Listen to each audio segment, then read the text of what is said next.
Yep. Know what it is. Another motherfucking one after the one after the one. Nice. I'm saying, yeah.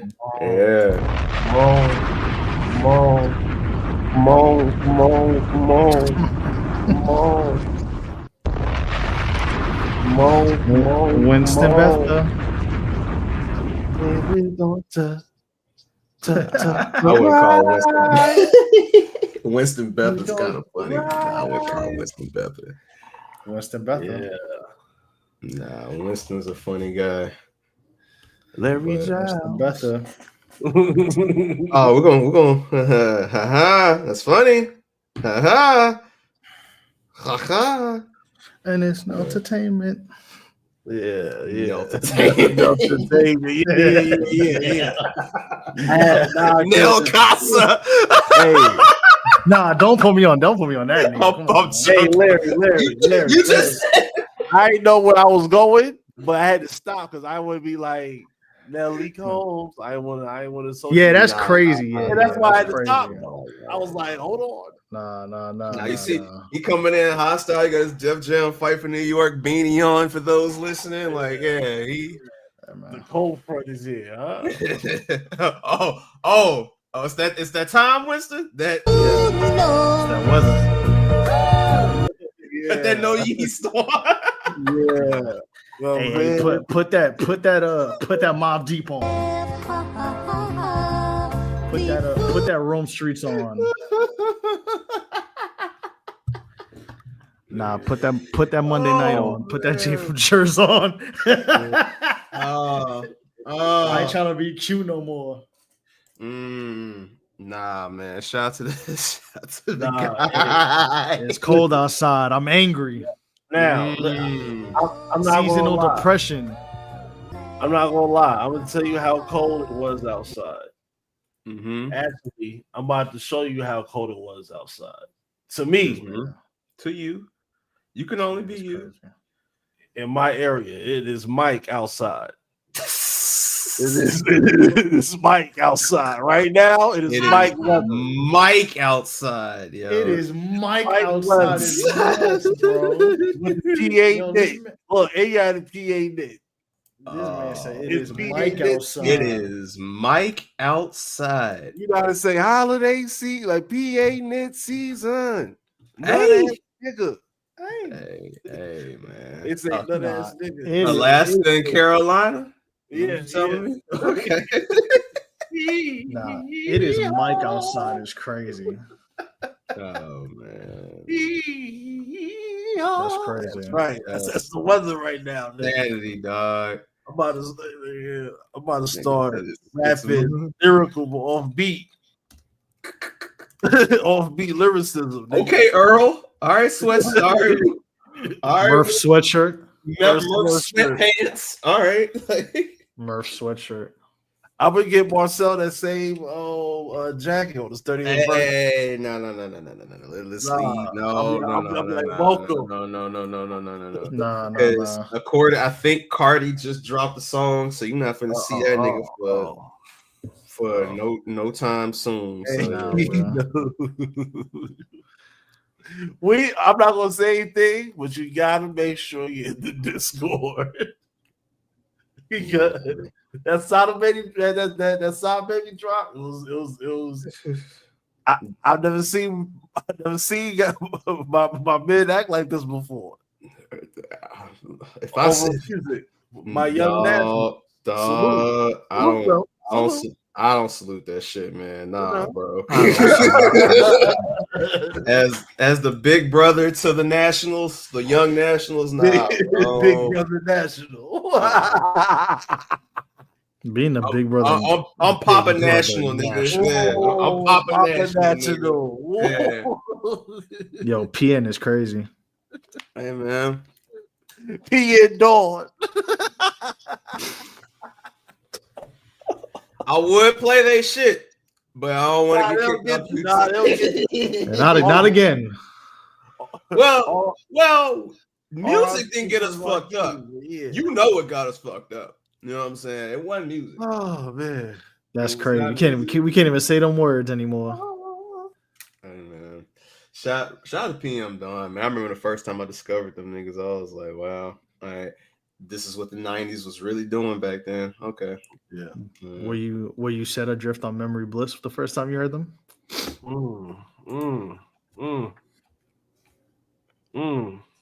Wow. What in the Donnie Simpson is going on? What in the Donnie Simpson is going on? What in the Donnie Simpson is going on? I'm here all night. You almost got me. You almost got me. That was. I know you want to lie. It's all right though. It's okay. Now, it's all right. I was trying to find some drums. That's why I was pissed. Yeah. Now, Nelson, I asked you this question. When you went outside this morning to do anything, when you felt that brisk air, what did you feel in your heart? What was the rhythm? What did you want to grab from your closet? A knife. No, I'm joking. Nah, I felt the brisk air. Grab the hoodie, some light, nothing crazy. Some light, Yes. It ain't that cold. They didn't get a jacket cold, It's protect your neck weather though. Don't get cute. It's always protect your neck weather though. It's no more being cute in terms of dressing cute. I don't know. I don't know what that means because I'm talking about just after you don't get cold. You better put on the jacket over that t-shirt. Man, unless you me, because I legit don't get cold unless it's under 40 degrees. Like that's when it like. I like my little North Face pullover on, but that's just okay. So that's when the Derringer beat started playing in the back of your head at 39 degrees and at 39 degrees. That's when the havoc comes on. That's when it age. Conductor. Under 50. Yeah, nigga, Larry gonna be wearing the fucking Christmas cardigan with this shit. Drinking some eggnog with that shit, yeah. That's like that's like you nestled under under some bosom beat. Like it's open a fire beat, but I got that. Yeah, bro. Like open that baby. I got that. Yeah, that. You know what I mean? I like No Yeast, but that shit too. That shit too cute for cold weather beats. I need something sinister. Hey, what if you had Jingle Bells on No Yeast? Hey. No. like would it sound more Christmassy or less Christmassy? You know why you gotta have No Yeast though? Because you gotta remind niggas you still that nigga no matter what the weather is. So niggas wanna be it's an all weather beat. That's not bro. Nigga, I'm dangerous 24/7. I don't have to just put on Mob Deep and all the cold weather shit. It's certain weathers bring certain music. Because I listen to it all year round. I don't care. Y'all can call me whatever you want. It's just certain, brings you somewhere. Certain music, certain senses, it heightens. It heightens. Yeah, you want. Yeah. Mm-hmm. See, this is what happens when you in a happy relationship, Winston, and you don't give a fuck about scaring nobody. This is what this is. I didn't give a fuck. I didn't give a fuck about scaring nobody beforehand. I didn't say you did. You the man without no fear. You the man with no murder. No fear in my heart. Damn. Okay. All right. Bastard. Hey man. I was gonna make a Lamborghini joke, but after hearing about Lambos this week, I don't think that's doors. Vroom. Shout out to Vroom boys. Vroom. Shout out to all my speed racers. Don't do that. Don't do that. Don't speed racer, go. Shout out to all my body specialists who know how to lift the doors up. You know what I mean? Nah, shout out. Hey, Winston, shout out to the body shop, you heard? You know what I mean? I will never forget y'all niggas for that, man. Oh, you guys start talking like Ghostface. Know what I mean? Go ahead, do you. Know what I mean? That nigga Ghostface is 100% he is the OG of the Lambo boys, nigga. That nigga is a motherfucking 1989 Countach, nigga. Like that nigga is a different That's breed. The best Lambo they ever did. The Countach.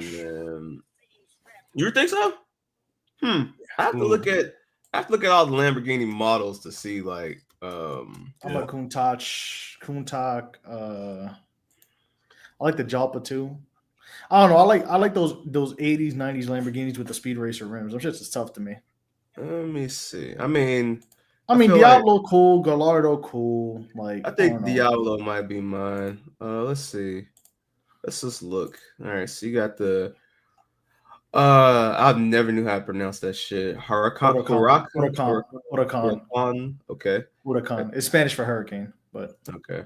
You got the Urus. Shout out to the Urus too. You know what I'm saying? For $23,000. Yes. You got the Revuelto. Yeah. Revuelto, yeah. All right. That's pretty nice. That's cool. Nice. That's nice. Pretty nice. Pretty nice. Nice. And then you got, let's see, you got the Miura 400, 300, Espada. The Miura. So these are all named after bulls. I don't know. I think Diablo got it personally. I mean, I'm a Countach guy. I think Diablo. 1990 to 2000. Murcielago was cool too. Yeah, these are all named after, which is so funny. It's an Italian company, but they name it after Spanish words. Aventador. Murcielago is a bat. Aventador. Diablo is Diablo. Reventon. That shit was hard. Yeah. They got let's see what the new one is. Say they got a Lamborghini Temerario. Let's see what we talking about here. Huh. Okay. All right. Hold up. Oh, it look a buggy in the back. I mean, so my car. I like those little floodlights. The flood. Yeah, my car is already this color, so I would have to get some big talk. I don't like having cars that's the same color personally. I like having. I just feel like having a different experience each time because I feel like the color. Same color thunder. Because you already did it, my nigga. You already did it. So fuck it, right? All right. See, I don't like that. Yeah. I like my cars. I like my cars in black. Nah, I've never had a. I've had red. I've had like hollow point bullet gray, and then the blue that I just showed y'all. So hollow point bullet gray. Oh yeah, my car nickname was literally Hollow, like because it was literally like. Don't America, Nelson. You hear that? Nah, like if Youngin were here, he's here in spirit 24/7, but he would tell you like it was. You'll be like this, and then you'll have fuck this country. Then you have a 40 cal like this. A 40 cal. Hey, listen, we might have to blog Frida Island. We might have to blog this. Let's see if I can find a. We might have to blog that trip, Nelson. Well, if I have to find a. While you look for that, salute to everybody. Share, like, subscribe at SYWNET. I'm gonna get one of them nice little jingle things on the bottom, so you can do that too, because y'all like visuals and shit. Jingle thing is crazy. But yeah, I don't know. I don't know.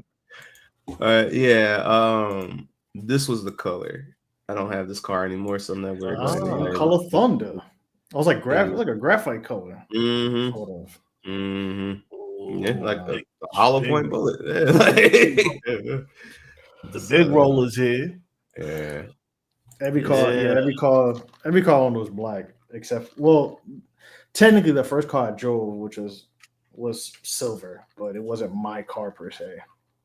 I don't mind. It was my mother's Pontiac, but see, you know what it is? Like I don't like police color cars. Sorry, I just black is cool, but it had to depend on like the car. Like I wouldn't want like a black Charger or like a black SUV. So like if it's like a Pontiac or depending on a Chevy, like it could be fire. But like other than that, like nah. You know, I feel that way. I'm not gonna lie. I feel like black's like the safest color out of all those, but there are, excuse me. Mm-hmm. If I see, excuse me again, if I see a certain manufacturer in a certain color, I assume you're police. That's it. Well, there's it's Ford. Mm-hmm. It's Dodge. Chevrolet. Chevy. Dodge. Mm-hmm. For a while though, this is in New York. I don't know if they did that down here, but in New York for a little while, they were using Altimas as cop cars. They do that in certain cities, and that's only is on some undercover narco shit. Type shit. Yeah, like you can tell they're undercover those. Well, yeah, you could tell by the grill and the plates. The plates is what really lets you know. That's my first thing. Like if I see a black, a navy, a silver, a white, or even a burgundy one, because there's been a couple that are burgundy. If I see those and with Ford, Dodge, Chevy, and there's another one, not really Nissan anymore. There's another one there that it's slipping my mind right now. But if I see that and you are behind me, the first thing I'm trying to get like as clear of a picture as your grill as possible to see if you have lights under there. Because I do not, like. And then the worst part is like they don't really do it up north, and I don't know why. Maybe I'm just being. No, I'm not. Down here, they like to do that shit where they make it look like cop cars, and I hate that. I think the worst thing I ever got pulled up over was a baby blue Hyundai. Oh, wait. I never told y'all this story. Wait. I never told y'all this story. Okay. No. Oh man. No, wait. I never told y'all the story. You got pulled over by a baby blue Hyundai. Oh yeah. Okay. No. All right. So boom. What? Let me paint the scene for y'all. This is a true story. Allegedly. Bro, a bit. So man, I would've. Never mind. Go ahead. So this is what happened. That's crazy. So it was me, Youngin. Actually, no, Youngin wasn't with me. It was me, another homie, and Miles' dad. Right. I just took him to go get tattooed. This is back when like you knew somebody that had tattoo shit in their crib and shit, right? So he got tattooed in the crib and shit. So I dropped them off. Now this is the middle of June. I remember it was the middle of June because this was the OKC Miami Heat finals. There was that finals. I remember that shit. And I had the crib to myself. Mom's was on vacation. You know what I'm saying? She was in Jam Rock and shit. I had the crib to myself. I was like, all right, bet. So I'm coming down the highway, and I see this like car come out the cut, and like out of nowhere, like he cut his lights on, but like keep in mind he cut his lights on way later, right? Like after I first saw him. So I'm thinking he finna like, go around, because I know I'm not doing shit wrong. So I'm thinking like he finna go around me and like get somebody else, because that's what they do. They'll speed up, right? And he started following me. So pull over. And when I pull over, he gets out the car and like instantly puts me in cuffs. I'm like, the fuck? I'm like, what's going on? He's like, why didn't you pull over? I was like, dude, like it was a narrow highway. If I would have pulled over, I would have fell off the side of the highway. And keep in mind, like this is an elevated highway above like a river outlet right here. This is yeah. So I would have those. Yeah, it's one of those. So I was like, I pulled over by the nearest stop. He was like, well, don't worry. I called backup. I was like, excuse me? I shit you not. Like 13, 14 cars pull up. They brought the dogs out, all kind of shit. Like the fucking big ass golden retriever in a Mustang, like I just showed y'all for those watching, jumping up and down, its hair getting all over the place in the car and shit. You would have thought they caught somebody. Like the way, I guess they were looking for somebody, but they ain't find shit. He was mad as hell when he was like, the car is in his name, the title is in his name. They were mad as fuck about that. I could hear them whispering about that shit. So yeah, that happened. What car did you have at this time? No, the Mustang I just showed you. So yeah. I was like, bro, you better than me. I would have got his name in the badge. Okay. I'm gonna say this, and I'm gonna say this as nicely as possible. There are situations where you think that, and that's like what you should do. Well, yeah, you forget. And then there are situations where that shit sounds good, but you realize who you fucking with, and you try to make it home alive. So yeah, it was one of those situations. Yeah, because for you to stop me and then already have backup on the way, you are already on some shit. So all this is gonna have to be documented. Yeah, because as soon as I heard that in my head, that means stop. Don't do like nothing crazy. Like if you're able to be seen, be seen. Mm-hmm. Oh no! When he let me go, I talked all kind of cash shit. This is me at the end of the day, guys. So I talked shit, but yeah, I had to be careful during that proceeding because I was like, man, I ain't. And then if I'm not mistaken, I'm not being funny. I want to say this was right. Did Trayvon happen right before this shit? Because it was around that time. It was 2012. Like. I'm not being funny, guys, but like, yeah, it was. Oh yeah, nah, shit is real. That was around that time. It's real. Yeah, Trayvon happened that February. It was February and that shit happened. So I was like, yeah, no, I'm not trying to. Shit is real in the field. And what made it so fucked up, bro? I was 5 minutes away from the crib, like 5 minutes away. Man, it'd be like that. That's how when I got into my car accident, my BMW happened like literally less than 2 minutes away from my crib. That should be happening. That's a baby blue Hyundai, bro. Damn, they gotta be desperate for crimes. I mean, it's Memphis, bro. Like that's the thing. Like, I mean, then again, I thought a white Altima in New York was strange, but nah. First time I was like, what the fuck is he? Why does the Altima have New York NYPD branding on it? Like the hell? All right, now we talked about what's the color that you would not fuck with though, like no matter what, you just could not get your car that color. Like even like an aftermarket color. Mm-hmm. Or what's the color that you see that you just like every time you see that shit, you just be like, ugh, like lime green. Really? I'd get a lime green car. All right. For me to get like a Porsche, like a Euro, I'll get a sporty car. I'll get on a lime green. Well, I'm not mad at nobody for having one, but I could never own one. I respect it. Fair.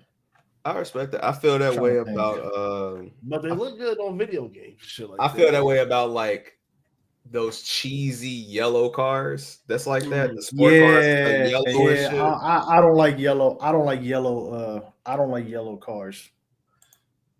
It's too taxi, like, nah. Well, you're playing Crazy Taxi in that bitch. There's no point in you getting a yellow car. Yeah, nah, I don't really, I'm not really a fan of that shit, to be honest with you. I like lime green. There was. Shit. Signal got him. God damn. God damn. Well, but Nelson come back in. No, of course. Shout out to Blood. But Shout to Blood. Okay. All right, we can hear you now. All right. Oh, you can hear me now? I bet. We hear you now. I bet. Like that plum color car. Like I've seen like plum colored cars. I'm like, why would you do that? All right, it's crazy. Hold on, crazy. You're right about matte paint though. Because I literally just pulled this up just to have some fun with this. But it depends, because like some plum color cars actually look better than what the that's site. Decent. Yeah, okay. Yeah, it all depends on the line. It depends on the car. Yeah. Like if it's like a Nissan GTR, yeah. Because like see the lines is aggressive. It's an aggressive car. Like you see that plum there, right? But then like when you see it here, it's like really like a Jolly Rancher type purple, so it doesn't really stick out. Like that's the actual color of that shit, so it's not as bad. Like, truth be told, like it would probably be better for most American cars, like sedans, like Challengers, Chargers, etc., to probably get them wrapped because of the type of how the vehicles look. Like certain colors don't look great on a car that's just a flat car. It's like a flat, long ass car. So like for me, right, I'm picky, but like I always avoid white because it just I'm not Yo Gotti. Black cars. Because some black cars, black all depends on the accents and like what the details are and shit like that. Like murdered out black, okay, like, but also not too murdered out. Like leave a little bit of light in there. Though. I don't want it all black everything. Like I'm not a fucking gothic person, so like okay. But then like call me gothic. But like red, like if red is so available. Yeah, I mean, I don't know. Like my shit is like this, like darker though, but like 100 green. Like I always like dark green cars and shit. Purple. I almost got my Challenger in this color. Actually, this Go Mango color. It's actually really when you see it in person, like it's actually pretty cool. But like I don't like it's like when they do like the champagne mustard color cars. Oh no, yuck! Yeah. And they were doing that shit. Really, yellow. Yeah, they were doing that shit on like Infinities and Lexus and shit like that. Like, it's pretty. Yeah, like Lexus was doing that like from the early 2000s. Like that was like a Lexus color, like that champagne. That's like a Lexus Toyota Camry color. Speaking of Infinities, too. Mostly Toyotas had they started having that champagne fucking shit. That color is nasty. As like a standard color, like some shit you can drop off the lot. Nah, that shit was nasty. I used to see like I never seen it on a Lexus, but I've seen it on like Camrys and Corollas, and I'm like, why would you buy a car in that color?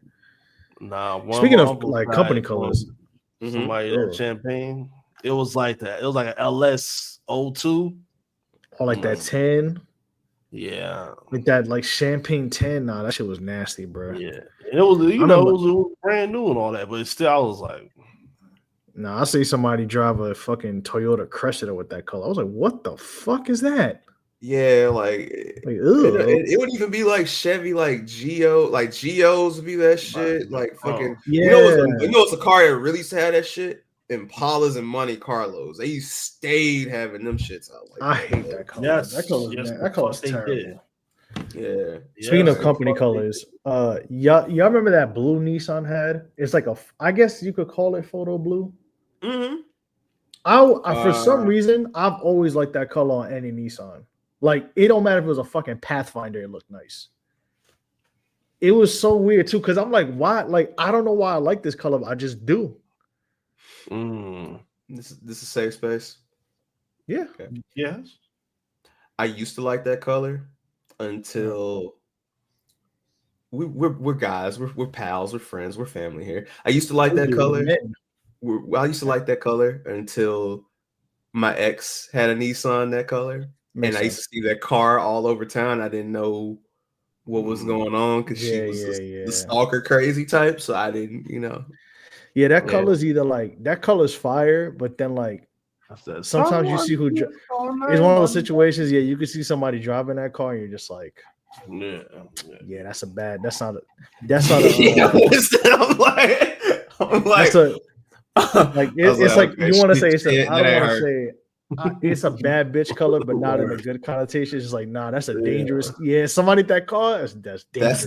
That's the. All right, what model she had? She had a Sentra or Ultima? It was one of the two. Sentra. I know it. It was Sentra. Oh, the Sentra. Ooh. No. What year? Like what year was this? Like 06? The car. No. Yo, having a girlfriend with a car in 06 would have been the shit. Hard. Like, I would have been the greatest 13-year-old of all time. Like, what? You would have been living it up. 06 Betty. Nah, I think her shit was like mid 2010s, I think. Yeah, because I don't even think do they even have that color anymore? I don't know, but what was funny is like when I saw her again, patreon.com/SYWNET. Her new car is that color, that same exact color. I was like, you just attached to this color now. Like, damn. Yo, who's listening to music, bro? Carlton Banks. Shout out to Banks, man. I didn't know what was going on there. This man Winston multitasking during the stream. Did he hack the damn stream? Shout out to my boy. Shout out to Banks. Yeah, that's all Banks. That's funny. But yeah, that colorway is treacherous. 16th, Winston. Yes. December 16th. Oh, y'all heard that? Yes. Oh shit! Yeah. Word? That's crazy. No. Word? Nah, because I'm putting some content together in Premiere Pro. That's why I'm like, you can't hear that in Premiere Pro. That shit crystal clear pyro. Speaker, bro. Like, routed in the Porsche. I heard the flow. No, we just all telepathically heard Banks just. I'm not Professor X, motherfucker. Well, that's hard. Salute. That's see. Oh, that's hard. That's hard. Oh, hold on. Yeah. Here we go. Right, my god, bro. This man is unserious, bro. But no, that you guys blew me good. You guys hear me, right? Yeah. We hear you. We don't hear it anymore. Hold on. I'm about to disintensify. You guys hear anything? No. Now we hear something a little. Now we do. Okay. All right. But yeah, Nelson, that color blue.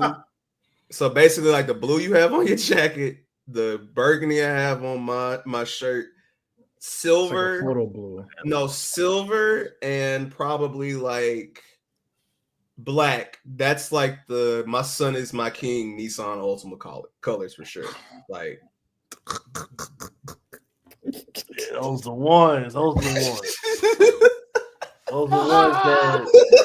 My son is my king. Ultimus is crazy. Add it to the title list. I mean, hey, bro. Hey, man. Yo, I don't trust people. You know what's crazy? Go ahead, Winston.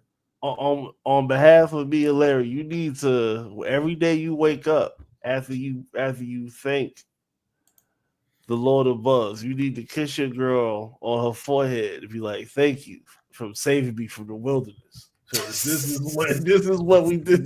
He telling me to do something. He telling me to do something I haven't done in the last 7 years. It's cold out here. I've been saying that damn near. I damn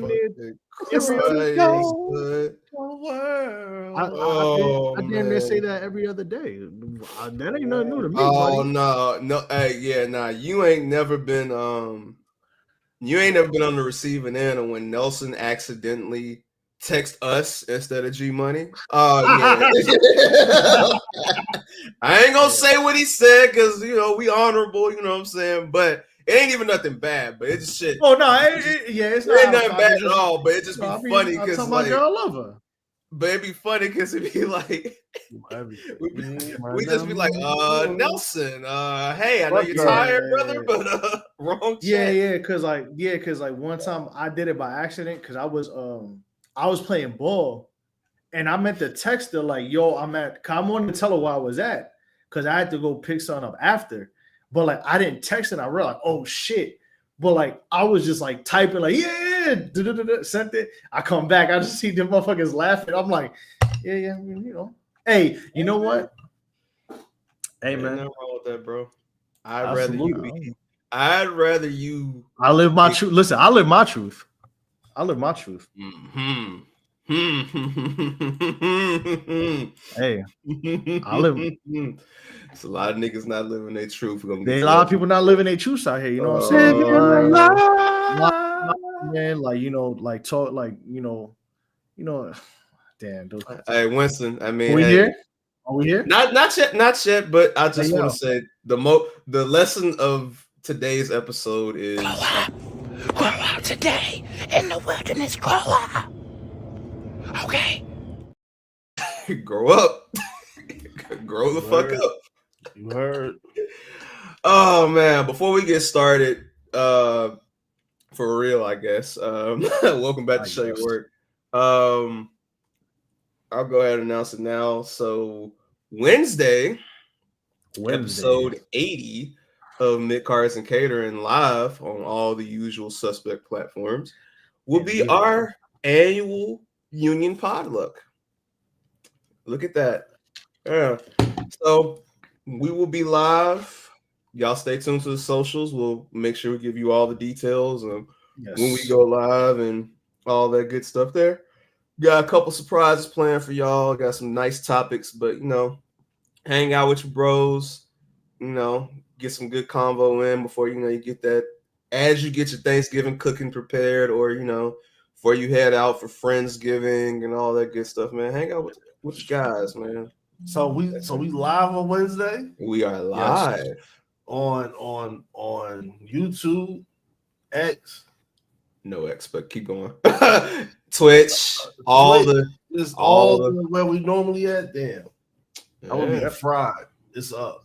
I'm gonna be nice and fried too. Oh, we know the turkey can't match your friedness, sir. You know what I'm saying? But I gotta drink. So all right, So how do you guys preparate the night before Thanksgiving? Preparate. That's a new word. Yeah. Preparate. Hashtag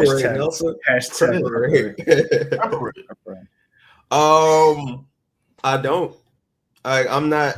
I'm gonna be honest with you. Like I'm not the Grinch, but no. I'm talking like, do you drink more water for you to prepare yourself? I might fast a little bit. You know what I'm saying? And get ready for the meal. Tea the night before. Some just to get water. I don't drink caffeine, so no tea. So yeah, okay. Nelson, what drink like in regards to the morning or like? Or no, I'm talking about like the day before. You want to just have your mind like, yeah, we locked in. Tomorrow, we get busy. It depends. I might have a beer or something, but I don't really. The thing with me, man, I don't really drink. Like I said, I don't drink that much anymore. Like I'm not much of a drinker like I used to be. I drank a lot when I was younger, but not that much anymore. So I have a beer. It's a little something to sip. Maybe make a mixed drink, depending. I may do that. Maybe this weekend I'll get a bottle or something because I haven't in a while. But 1942 Nels. Yeah, all right. Big baller. Winston be thinking I'm such like a mixy bitch or something. I'm like, brother, I don't drink that shit. Listen. Yo, he want to be mixed. He want me to be mixy. But so you bad. And your queen do. She don't drink. She don't even drink. Ain't no wrong to be mixing with your queen. Listen, just have to look at this there. Just look at it. And just think back like, look at this. We can afford this. Now, Winston does bring up a funny point because color money. This is how the show flows, guys. Speaking of women, they did find out that Costco did have these 1942 sets in the store, and instead of buying gifts for other people, they've been buying these gifts for themselves. So yeah, they have been that's hard. How much that should go for? I think that one's like 120. I think DM for promo. And these are regular bottles, regular size bottles. DM for promo. Damn. Why that shit 120? Is it 1942 like 120 at the liquor store or something by itself? Come on, man. I don't know. You tell me. I mean, look, bro, you got it. The Don set, $124.99. No, I'm talking about as far as the deal, though. No, I'm talking about as far as the deal. That's a great deal. Yeah. Wow. The Patron set come with the cups. That's a great deal. I haven't had Patron in years, and I'm not gonna start now. I might have to get that. I might have to get two. I might have to get one just to have it, because I don't drink myself. I don't drink unless I'm with women. So, like the other one, I get to my parents. Yeah, I don't drink Patron. I haven't drank Patron in years. It's. I never liked Patron. It was cool. It was just like whatever. Like it wasn't nothing where I was. I had some shit like that. That shit sit forever until somebody else touch that shit. Yeah, I'm not. I was never done. Tequila person, so yeah. I didn't like tequila until like a couple years ago. But I will. I think for me it was because when the tequila I drank in college was horrible. But obviously, as a college student, you're not going to drink top premium liquor unless you're with family or like depending on. Yeah, you know what I'm saying? Because like I had like Cuervo. Belvedere was top shelf for us back in You said what was top shelf? I mean, well, for us, Belvedere. What our lives was at that time. Belvedere. Woo! That was when niggas was doing it up. That was when it was. Niggas doing it up. Like, yeah, that's fuck that. Fuck that. Yeah. This is a topic, bro. That was a nasty era, right? Demon Lawrence. Yeah. Oh, that's what. That's why I was. Do I have the picture? Let me see if I have the picture still. What was you? Oh yeah, I remember that bottle. I remember that bottle picture. No, I don't think Winston seen. Oh yeah. The picture, the picture. The niggas is on bullshit. My boy Larry had the bottles.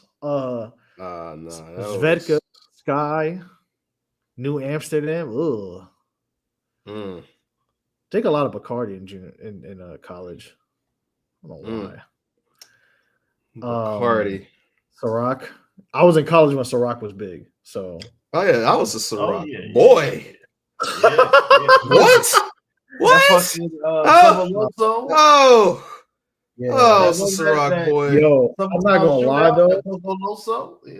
I did a lot of. Now I'm not tipsy bartender. I'm not a mixologist, but I like to experiment with mixing shit. Peach iced tea might be like the most underrated mixer for any alcohol. Like it goes to me, peach Snapple, or just peach iced tea in general goes good with everything. I didn't drink. Do Bojangles make peach tea? I don't think so. They just do sweet tea. I'm not sure. I want a peach tea guy. I was more of a. I'm not a. What I will do though, like when I was drinking, like, oh man, if it was anything, Minute Maid, Tropicana, what's the other one? Simply, yeah. Simply. What's the other one that come in the blue bottle? I mean the blue jug. Dole. Yeah, the Dole. Anything like that, like the Dole pineapple that was in the can. That was the only one. That was the only thing that drink out of a can. Yeah, I was on timing. I'm not gonna lie to you. I was on that type of time because vodka, I guess for me was just so easy. It just made sense. Like, you could, it wasn't like you were trying to give women like some hardcore shit to drink. So like, I dibbled and dabbled. I've had I had an aversion of vodka like after like my third year of college. I was just like, I don't like that. I was like, nah, I'm good. Then I started drinking like rums and I always had drank rum, but like I don't know. There was just a time where I like preferred dark liquor, and then I didn't really drink tequila like that because I didn't. You know what it was about tequila? I didn't like the whole process of it. It's like, oh, you got to get the salt, and then you got like, yo, that's too much work. I just want to put the shit somewhere, mix it, or if I drink it straight, put some ice, and that's it. But then that's when I learned like the whole trick about how to like get used to drinking tequila, which I'm assuming most of y'all know. If you don't, which is pretty much you drink it and you just let it sit. Mm-hmm. Yeah. Like you sip it, but you don't like you don't drink it. You just let it sit for like a couple seconds, so that your taste buds get used to it, and then you drink it. So I did that, and I thought it was some bullshit. I tried it, and it actually kind of worked because I'm like, okay, yeah, I don't have as much.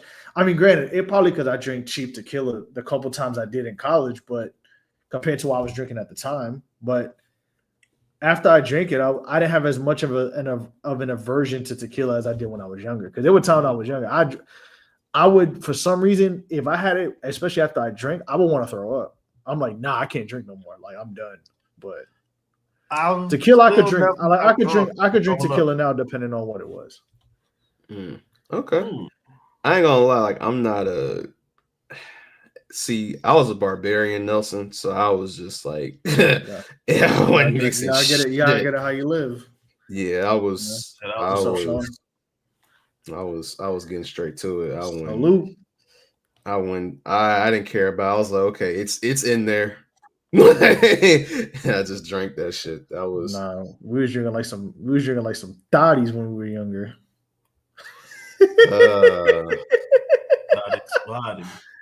Yo, man, that was a pet peeve of mine too. To this day I hate that word thought so much, bro. Yeah, cause like it got abused a little bit. A little bit? A little bit is kind of like it got abused. Nah, man. I hated that shit so much. But yeah, tequila, I don't like. I think my cousin one time bought the Cafe Patron, and I drank that shit. I spit that shit out, bro. Cafe Patron. Yeah, it's like a dark. Is it like a coffee flavored Patron? He bought it one time. No. I had it before. That's why in my head I'm like, wow. Nah, you good. I never had. No. I couldn't do it. Back to pain and misery. I bet.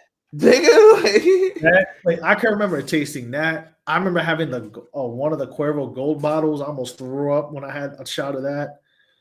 Yeah, bro. Yeah. I remember when I first tried rum in Jamaica. I spit that shit clean out, bro. I was like, nah, bro, this is not for me. Nigga Larry said bummer clot. The fuck is this? Legit. I was like, nah. Like legit, bro. I was like, yeah. Yeah, and I be seeing. I had rum when I was younger, so I was used to it already. And I just be seeing that shit, man. Like in the store, like you be seeing like spiced rum and all that shit, and it's like, nah, it's not for me. Yeah. But. No judgment here. I just, teach his own. I'll try. I may try Don Julio one day. I don't know about 1942 because I don't, but I give it a try. One day. Maybe this weekend I may frequent Blue Top. Is Blue Top what I think it is?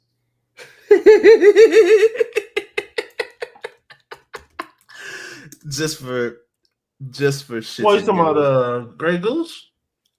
No. Yo, can I say something? Yo, I'm gonna tell you something. Grey Goose tastes like shit. No, it ain't Grey Goose. Grey Goose tastes like shit. But I know what it is. I'm just waiting to see if Nelson will guess what it is. No. Well, now what is it? You got to give me a hint.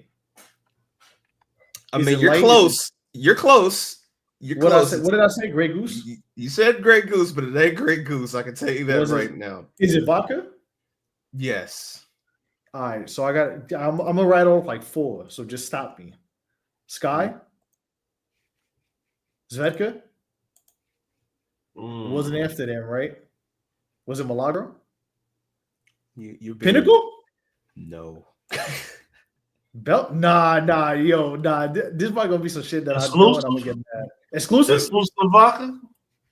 Yo, I had exclusive one time. Yo, I had exclusive too, but no. I almost threw it up. That's why my face niggas was fucking with the culture of battle. No, this is before that. Bro, I almost threw bro. I remember some girl bought it. Because before you pull this up. So senior year, of college, like my room kind of was like my suite or like our like a room with my roommate. Shout out to my roommates. Was kind of like that was kind of like a little hangout spot. So people used to come through. And some girl bought it one time that like I think she lived across. I forgot who it was that bought it, but it wasn't one of us. I know that, bro. Boy, I almost spit that shit out. I almost threw up. But please, as long as it's not Fleshman's. You remember Fleshman's? Called the Polska.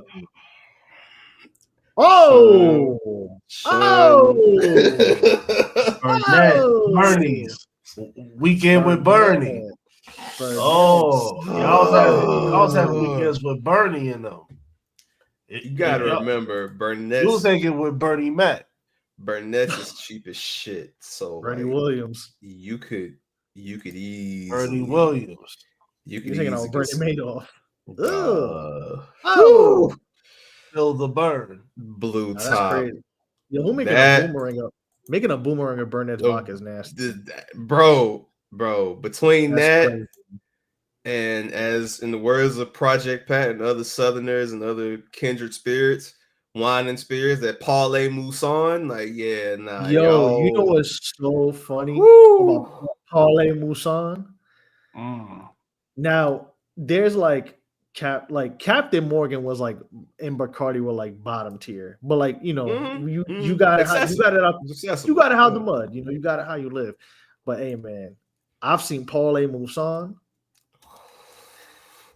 I know a girl who used to drink E&J recreationally. Yeah. Wow, Paul Masson, parlay mousson, Admiral Nelson. Ugh, bro. Why is there's a mango palms? Oh wow. Yeah, there is one. Yeah, Paul Masson. Paul Masson. Yeah. Paul Masson peach. Pineapple? Oh nah. Niggas is living vicious. Oh. You know what? When I go to Memphis, Winston, I'm gonna get about a parlay mousson so I can live by a 3-6 Mafia dream. And I'm gonna tell you straight up. Grow out today in the wilderness. Grow out. Okay. Paul. Oh my god, niggas was living trife life, dog. Yo, in the Escalade. Yeah. Oh god, y'all better be glad Youngin ain't here because this nigga will be like, man, I don't know why you judging us, man. Like, nah. E&J, bro. Y'all drink the Irk and Jerk? Yeah. Oh yeah, yo. You know what was crazy? The first time I got sent inside of a liquor store by my cousins when I was 15 to get some Paul Masson because I was 6'2" with sideburns. I was like, nah, you go in there and get it. I'm like, you go in there and get it. You go in there. R.I.P. my cousin Evan, yeah. Nah. R.I.P. But you go in there. That was that. Yeah, hey, man. That was time. You go in there. Nah, that was like. Nah. He said I was 6'2" that was sideburns. Yeah, that was like one of my few light skinned cousins. Winston, you when you had I'm not hairline shaming, so please forgive me. When you had hair, like you was on like the, you know what I mean? Like what'd you have? What was the cut? Oh, back during that time I was waved up. Yo, Winston, yeah. I was waved up. But my boy said legs. I was 6'2" with sideburns. Nah. Winston, I feel you though. No. That's a rite of passage. It's a rite of passage you don't like, but it's a rite of passage. I was funny because he said I was 6'2" with sideburns, so they told me go get the liquor. Bro, no, like Winston, like I'm not a morning. Like my hair was low key kind of like Larry's, but my waves was short. Larry got the long waves. Yeah, because his hair flows different. Yo, bro. Nah, look, that shit happened though. Cause like, look, when I was 18, bro, y'all know I'm not a morning person. I fucking hate the morning. Like, it's never been a morning person because I'm like I be up all night. bro, getting up, having to go to school at 7:00 in the morning, getting to the school like 6:43, 6:45. As soon as I walk in the fucking cafeteria, youngin like, hey man, can you go across the street? Give me a Swisher and a black, bro. I pay. Come on, bro. I got money, bro. I'll pay you, bro. Like every fucking morning, dog. Like, bro. Cause y'all, what's y'all drink? Oh no, y'all 21, right? Yeah, we're 21. Yeah, 21, okay. And then Smoke was 18. But like, 18, in high school, I was 18. Everybody else was younger. So like, yeah, because your birthday's in January. Yeah, so they was. Yeah, man, they paying man. Come on, bro. Like, what you want? Some Starburst, bro? I buy you a Chick-fil-A sandwich, bro. Come on, bro. What you trying to do, bro? It's like, bro, trying to bribe me. Nigga, like, nigga, I want to go to study hall and go to sleep, nigga. Like, get the fuck out of my face. Bribe me, nigga. Given how I look at my age, I was the last person who could fucking get anything. So I'd be like, yo, listen, I got you. Like, just get it from me and I got you. And then the thing is, like, when you do it for one person, then like everybody else figures it out and shit. So now you just like, you feel like a dope dealer because like all the fiends standing outside the gas station across. I'm like, bruh, I just want to go. That's when I stopped liking niggas. That's what I was like, I don't like this. Nah, I figured out how to barter. I figured out how to barter a little bit. Especially like because with me, I knew here's the thing. Like, first of all, Van was good. Salute to my boy Van. Chloe was good. Shout out to everybody in the comments. Shout out to everybody in the comments for sure. And a Jace. Yeah, you know what I'm saying? Yes. On the Twitter. But anyway, yeah. So I remember I used to be able to barter because like I know how to like my academics was good. So it was kind of like that. Like, yeah, I'll look out for you. Like, I ain't gonna cheat for you, but like I'll help you get your grades up, but it come with a price. So it, you know, it worked for me. You know, sometimes I get a ride to Walmart, go get my groceries. That was one. And then when everybody started turning 21, it was bottles. So I'm like, yeah, you know, I'll help you get that. I'll help you get that B+ A-, but it come with a price. I ain't gonna say his name because he's in a situation, and I respect the situation. You're a good, proud man, but it's somebody that listens to this podcast that y'all don't know. But that man used to hit me up religiously. Hey, lad, bro, can you go to the store, man? We got some bitches coming through, man. You know what I'm saying? Can you go get a bottle for me, bro? Like, come on, bro. I'll pay you, bro. What you want, bro? I got you, bro. Like, hey, man, redacted. If you don't leave me the fuck alone, bro. Like, that used to be that shit, though, man. It never got to the point that I was, like, taking advantage. Because that was what I was nervous about when I did it a couple times. But then I learned how to stand my. I'm like, motherfucker, no. Nah, you know what? Doing that for you. Wasn't. I didn't feel taken advantage of, but it felt like I felt like your parents when you told them that you needed money for a field trip the day before, and your mama wake up and she like, bring me my purse. Like, you know what I'm saying? Like, yeah, you messing up with like my routine and shit. Hell yeah. Like, asking me for this and the third. Yeah, you know, I remember that. Yeah, I was like, hey, bro, not today. No. Not today. Not today, man. I'm trying to think what else was nasty that I drink. Oh, bro, all kind of shit, bro. Yeah, bro, it was nasty. Blue Top, Sean, you. Weekend at Bernie's. That's crazy. You a real nigga. Hands in my pocket like Darvin Ham. Salute. Nah, bro, that's you drink hard. You drink hard, salute. You drink hard.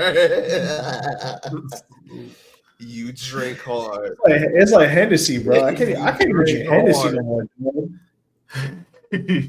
Nah, telling somebody they drink hard is insane. Drink hard. You drink hard, son.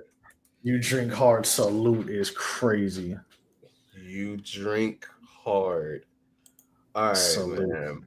Speaking of drinking hard and speaking of getting it out the mud, you know what I'm saying? Some might say, you know, flipping a bean or off the bean.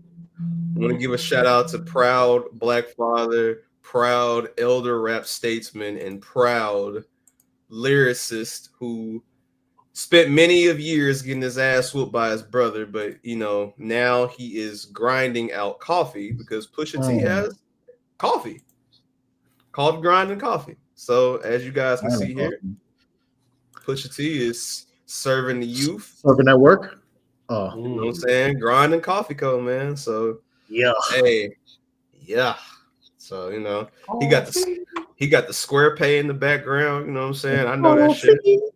You know what I'm saying? All kind of shit, man. They got coffee con leche, cafe helado, tea, freshly squeezed juice, and hibiscus lemonade. So salute the grinding coffee co, man. So I mean, because Pusha T is like what, 45, something like that. He's at that age where you're drinking coffee and shit. Mm-hmm. So Jadakiss got coffee too. Yeah, that's hard. I mean, that's the family business. Like with Jadakiss. Yeah, I see somebody talking about, man, is coffee a good hustle? Like, bro, what? Yes. You know how many people drink coffee every day? Bro, if I get money, I'm investing in something with coffee. Like that's what called two niggas, and then two niggas called three. Three niggas called four niggas. Four niggas came back to me. That's how people thinking like coffee. Let's see. You gotta start talking to niggas like Raekwon, dog. One for you, two for you, three for me, two for you, 2, 3 for me. Come on, man. You gotta be smart. Ghostface got coffee.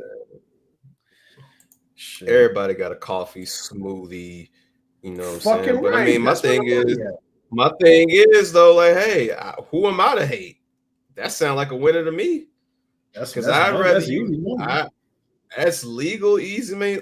Look at Pusha T's face right there. He like, wow, y'all really buying this shit? All right, bet. Yeah. Whole motherfucker this shit up.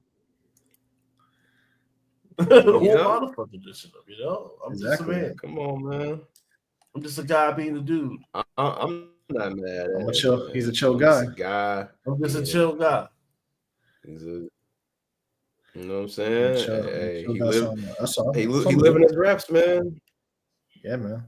Hey, top five things that I said that if I ever got money and I wanted to hustle, like if I had my own shopping complex. I've said this before, but I'll bring it up again. Number 1, Starbucks. And what is Starbucks, guys? Okay, Starbucks, Chick-fil-A, Bath and Body Works, Target, and insert fifth, maybe Bed Bath and Beyond candles. I don't know, bro. Like I said Bath and Body Works. That's candles. So Bath and Body Works. Fifth, I don't know. I don't know what the fifth is. You know what I'm saying? Like y'all tell me, but that's the surefire. We're not gonna lose. Start. It ain't Babylon Football Cafe. I know that much. We got to visit Babylon Football Cafe. We really do. At this point. Like that shit might be they might owe us. Nah, this girl I know she was there. They had like a party. Yeah, we talked about that shit. Yeah, we talked about that shit. We got a touchdown. Okay. We got a 2025. We gotta see one condition. Bag. One condition. Yeah. One condition on it. They gotta put us on the club flyer. Got to. All time. They gotta put us on the club flyer. We'll have our first live show there. I'm gonna be dressed like Pitbull. Pitbull. Pitbull. Nah, that would be hard though. All right. If we had like our first show, live show at the Babylon Football Cafe, niggas was live. Niggas is live enough. Like niggas fly to DC and then they just pull up to the Babylon Cafe. I know some. We might have to make some. We'll talk off air. Yeah. You know what I'm saying? Hashtag off air. Yeah. Hashtag off air. But speaking of proud Black fathers, I mean, we talked about this in the Discord, so you had to be there. But let's bring it up, man. Shout out to Kiyan Anthony. Yes. He is officially signed to Syracuse. And hey, I'm glad he stayed where he was supposed to go, to me. So, you know what I'm saying? I'm salute to him, man. Oh, look at that. America. I ain't gonna lie, it's nasty seeing that ACC with Cuse though. I wish it was. My bad. Yeah, I'm used to the Big East, man. Football, playing football. Hey, hashtag Black Fathers. Yeah. All right. Hashtag Black Families. Now, Winston, this is the quote unquote break the fourth wall. This is the secret topic of Show Your Work this week. Okay. Now, as you said, speaking of football. Now, I'm glad that Carmelo Anthony was in. Is it Kiyan? Yeah. Kiyan, yeah. Kiyan, okay. I'm glad he was in Kiyan's life because this week I learned that some people need people in their life, like figures, whatever you want to call it, right? All right. Yeah, both parents. All right. Now, let me do this because this is going to go badly. All right. Now, this is Alabama linebacker Keanu Coat. K-O-H-T. Oh no! Don't spoil it. I'm not gonna say. I'm not gonna say. Wait. What's his name again? Was it Keanu? Like Keanu Reeves? Well, yeah. Come on, he has to be named after Keanu Reeves. As young as he is, he got to be named after Keanu. That's fine. So you said Keanu Coates, like C-O-A K-O-H-T. All right. Okay. Now, this is a 5-star recruit playing for the Alabama Crimson Tide. Biggest college football program in the world. That's your man's Ashton. Well, he did what I feel like Ashton would have did in the former life. So I'm going to read this for you, Winston. Okay. And we're going to Summer Jam screen your face because I want to see your reaction to this. Okay? Okay. Oh, man. Right. It's something crazy there. All right. Reportedly, linebacker and former 5-star Keanu Coat was suspended from the team following a comment made on social media regarding Coach DeBoer, that's the new coach, oldest daughter. Coat reportedly direct messaged her on Instagram and asked if, quote, she wanted this horse following a picture.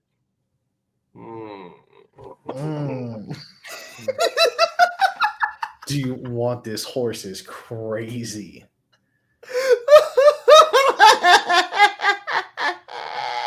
Yo, brother. Yo.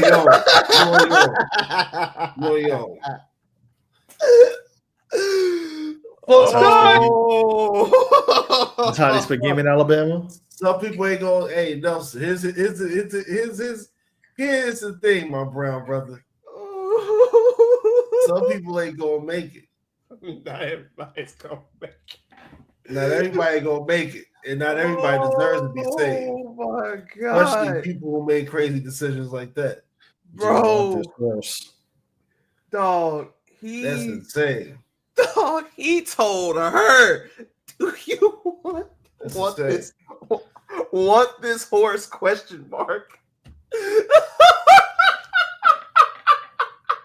Yo, nah. The second reply on this is crazy. He says, "Sadly, that's an 8 out of 10 in Seattle." Jamal, fight back. Now he fought in the comments. Oh my god, dog! Yeah, man, that's crazy, man. Oh, hey, she throwing a dumb. Man. Oh, West Coast, man. West Coast. You want this horse?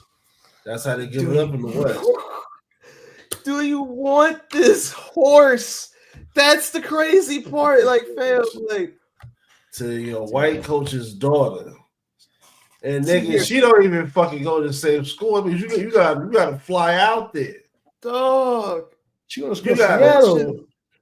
The coach's daughter. Like, this is the pick that you saw.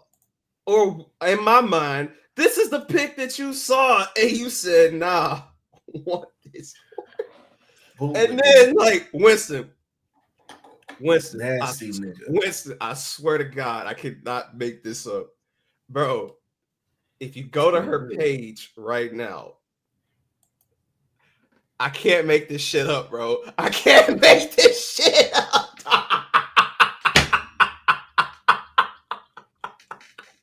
Damn, that's tough. That's tough. She posted shit after this nigga lose his shit. That's tough. What this horse? And listen, hey, and What this and she got all that. She got all that. Because I ain't gonna front. Hey, you on your own, nigga. You know what? This comment is very. First of all, Youngin was good. Talking about what we fake caring about today. Oh my God, son. Yo. This horse is insane, bro. Youngin, we are talking about when, you know what? This is the point right here. This is the point. This is the point right here. This is right here. This is important. Cause bro, anytime you just think, right? All it takes is one person for it to just not work. But I already know that he looks like the type of dude. I could tell by the look on his face that he tries this a lot of times.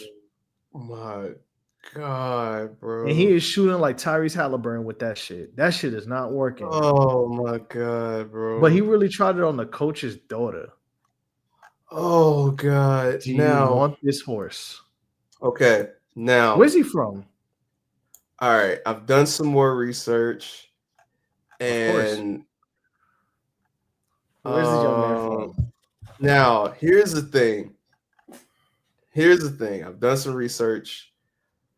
Apparently, he is going to the transfer portal. You don't say. No. But brother Keanu, brother Keanu has beat the charges. He is not sending what's that horse. So, all right, they have cleared brother Keanu. It was fake news. All right. Wow. What? Yeah, that's crazy. Simpson, Murph, your prayers were answered.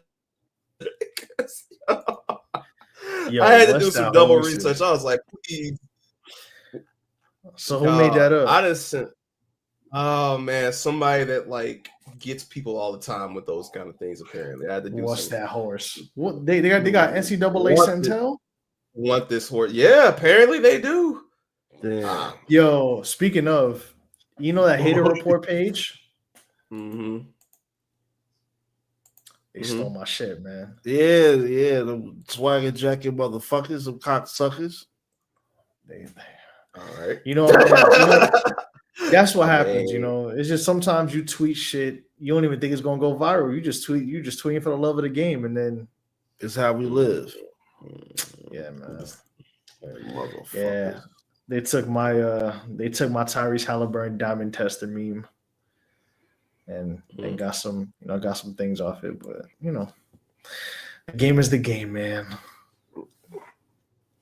Gotta put a move forward. Speaking of the game, shout out to Kiyan, man. Let's talk about that. I have a question. I actually have a question about Kiyan about in general. Centel.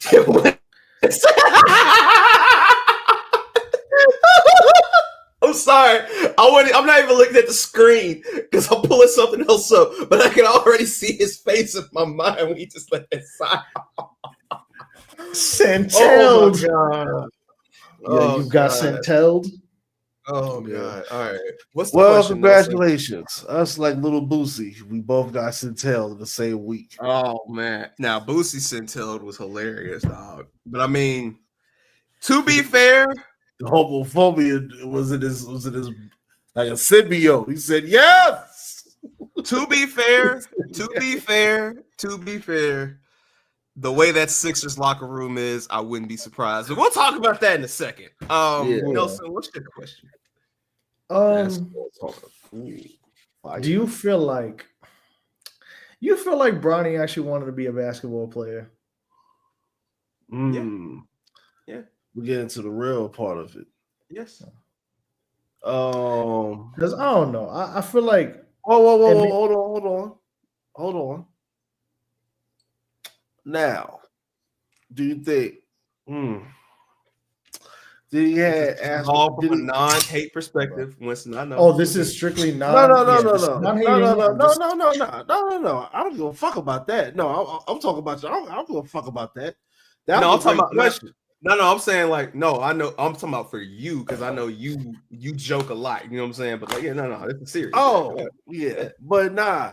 But I would say because that could I like questions like that, Nelson, because that could be interpreted in many ways. Because it could be looked at as a basketball player, yes. Not that many people like this might sound crazy. Certain people they just want to get to college. A lot of people don't really have aspirations to be in the NBA because their mind don't go that far. So shit, even just on his own, he might be like, I would like to get to college. I like to make a name for myself in the rankings of basketball. So yeah, that part, yeah. But hey, man, you know, yeah. But that's an ill question to ask, though, because I think at the end of this whole Bronny James thing, Nelson, years down the line, that's going to be the question. That's going to be the $1 million question. Yeah, it's not this kid never liked basketball. It's not to shit on him. I think he did, but I just think he got rushed. But I understand why he got rushed for what it was for. And I don't know. I just really like. I kind of because now we're in the era where a lot of they're more prevalent basketball sons. So like I'm looking at different people's I don't want to say upbringings because yes, they were in good situations for the most part, but how they were developed, if that makes sense. Yeah, so I know exactly what you're saying. So it's I look at Bronny, Bronny played at Sierra Canyon and played against those people in California. Kind of the same, if you want to be honest, kind of the same with the Ball brothers. Yeah, you playing basketball. Whereas if I'm looking at a kid like Kiyan, I think Kiyan could legit make it because Kiyan's probably is the last legit person I know that could potentially make the league that actually got put through the ringer in regards to not just high school competition, but other competitions. Because yes, these kids go to AAU, these kids go to EYBL and Peach Jam and all that other cute shit. But I'm watching him play in New York City leagues and Dykeman and going to play in certain other places that most of these people wouldn't try to play at or even go play at. And playing against I don't know. Then he was playing in Baltimore, going back and forth. So I don't know. I don't know what it is. And now, and I think too, adding on to what Kiyan, how he got developed. When I saw some of Donovan Mitchell's pivot interview, he was explaining playing in New York City and playing in that circuit, how he had to fit in, which some people took way out of context, but I understood what he was saying, and I'll get into why. But I don't know. I don't know. Maybe it's just I don't know. I just feel like Kiyan is going to be out of the basketball sons, he's the one compared to everybody else. I wouldn't say he's the last person to get put through the ringer. I think that what we consider the ringer no longer exists because everything has changed. I wouldn't go that far. That's just a respectful retort. I do think though that him going to an actual conference where he's going to the best, make no mistake about it. Feel how you want to feel, care how you want to care. ACC has been the best basketball conference the last 30 years. It's not even close. That's not the Big East. Even when the Big East was around, you look at the accolades now, the ACC is here. When the Big East is the Big East, it's right there. Yeah, fair. Yeah, ACC has been the best, especially since the Big East teams came over. For surely, we can agree on that. But yeah, hang on a second. It's trying to get me out of here. All right, there we go. I heard me say Big East. It was like, yeah, it was like, wait, hold on. They said the y'all got the championships, but top to bottom. But continue. No, I say top to bottom. I listen. I'm willing to go there when it comes to that. Like, I will say, when Nova and Cuse and all those schools came, Boston College, UConn, Louisville. Yeah, no, I'm familiar. I'm familiar. Trust me. Yeah. Okay, cool. Yeah, but guess what? NC State, Wake, Duke, Carolina. Like, yeah, Boston College. We'd be here. Georgetown. Yeah, we'd be here. Georgetown was Big East too, though. Virginia. They came over. No. I get it. Hold on. Just the same way, Earl. Hold on to that Pac-12 shit. Put that Big East shit right here. Put it right here. Yeah. But Virginia be hard out. Nah. But like in all seriousness though, like him going to the ACC is proving that he wants the best competition to develop himself. So I do think that. I think that the issue is that the last, because Lonzo is what, 2017 draft, or is he 2016 draft? I feel like he was 7. He's 17 because he was after Kobe. I know that. LaMelo. Lonzo. Yeah, because Lonzo I think was person that came through. Wasn't Lonzo the Tatum draft? Yeah, Tatum. Yeah, 17. He was 17. I was right. 17. Yeah. He was number 2 because remember number 1 was Fultz.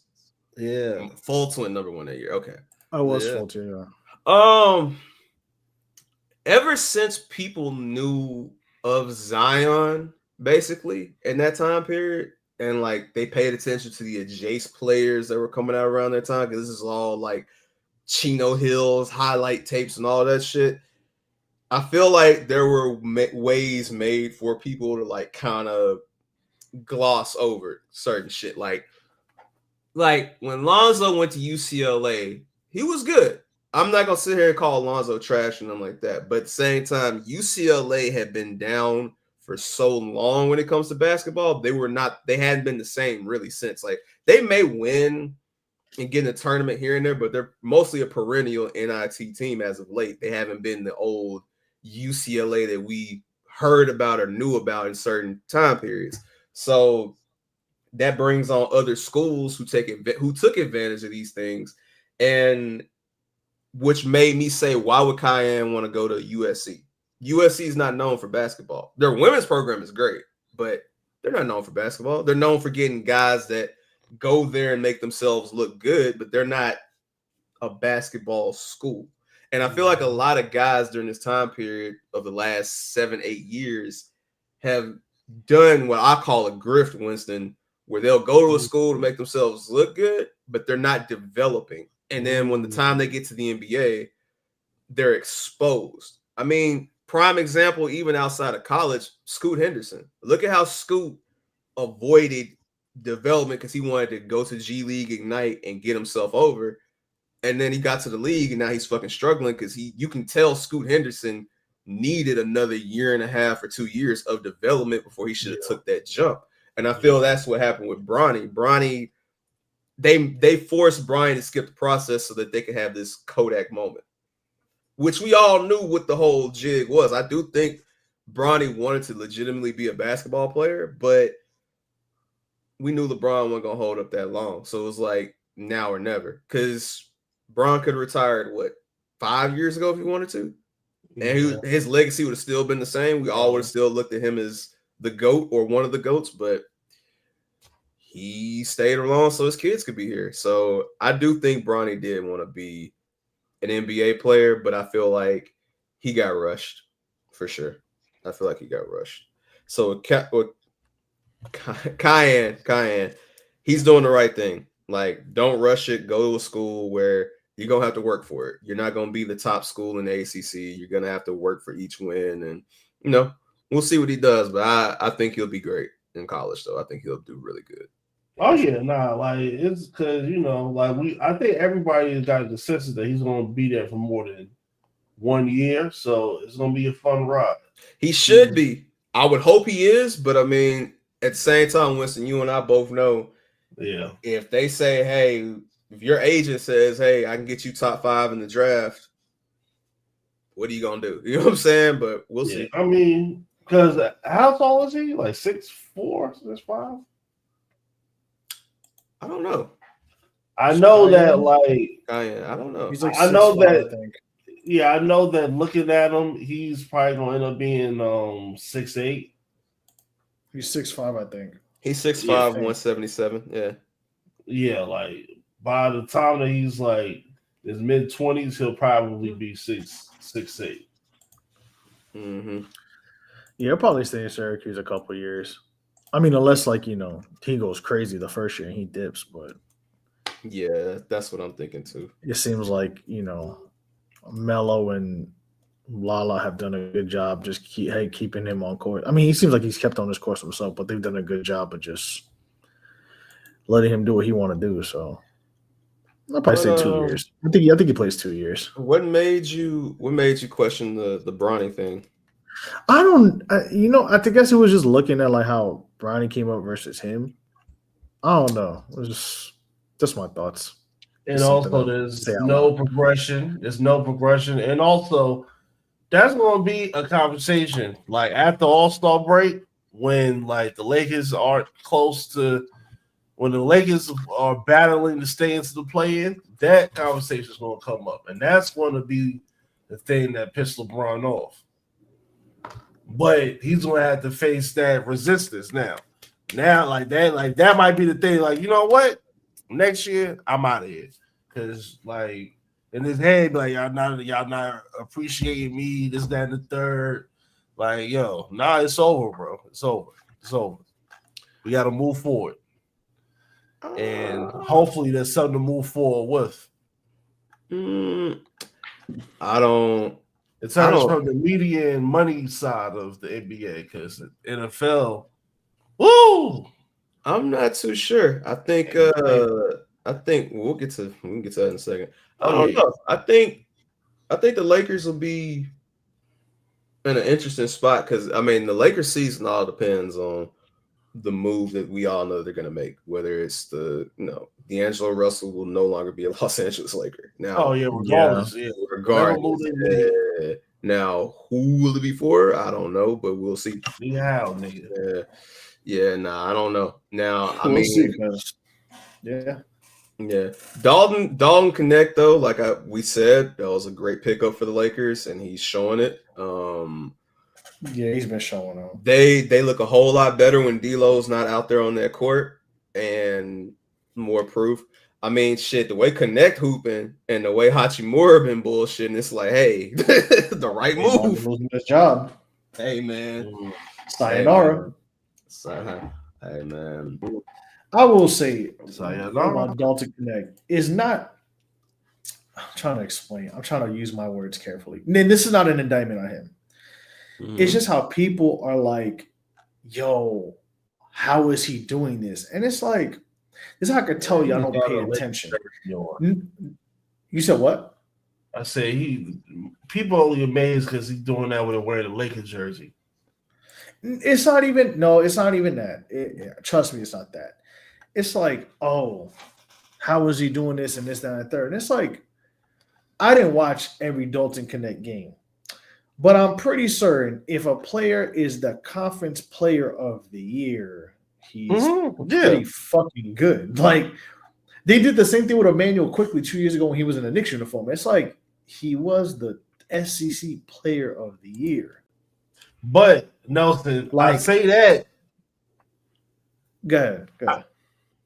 I say that point because, and this might add on to what you're about to say now, because teams like the Lakers and the Knicks, in terms of the players that we draft out of prospects, we rarely draft a person that's like that's all conference first team, all American first team all the time and make them the marquee person. At least over the past 15 years, it's been a person that's been like they was ill in high school, they did their thing in college, but they build it to become pro players.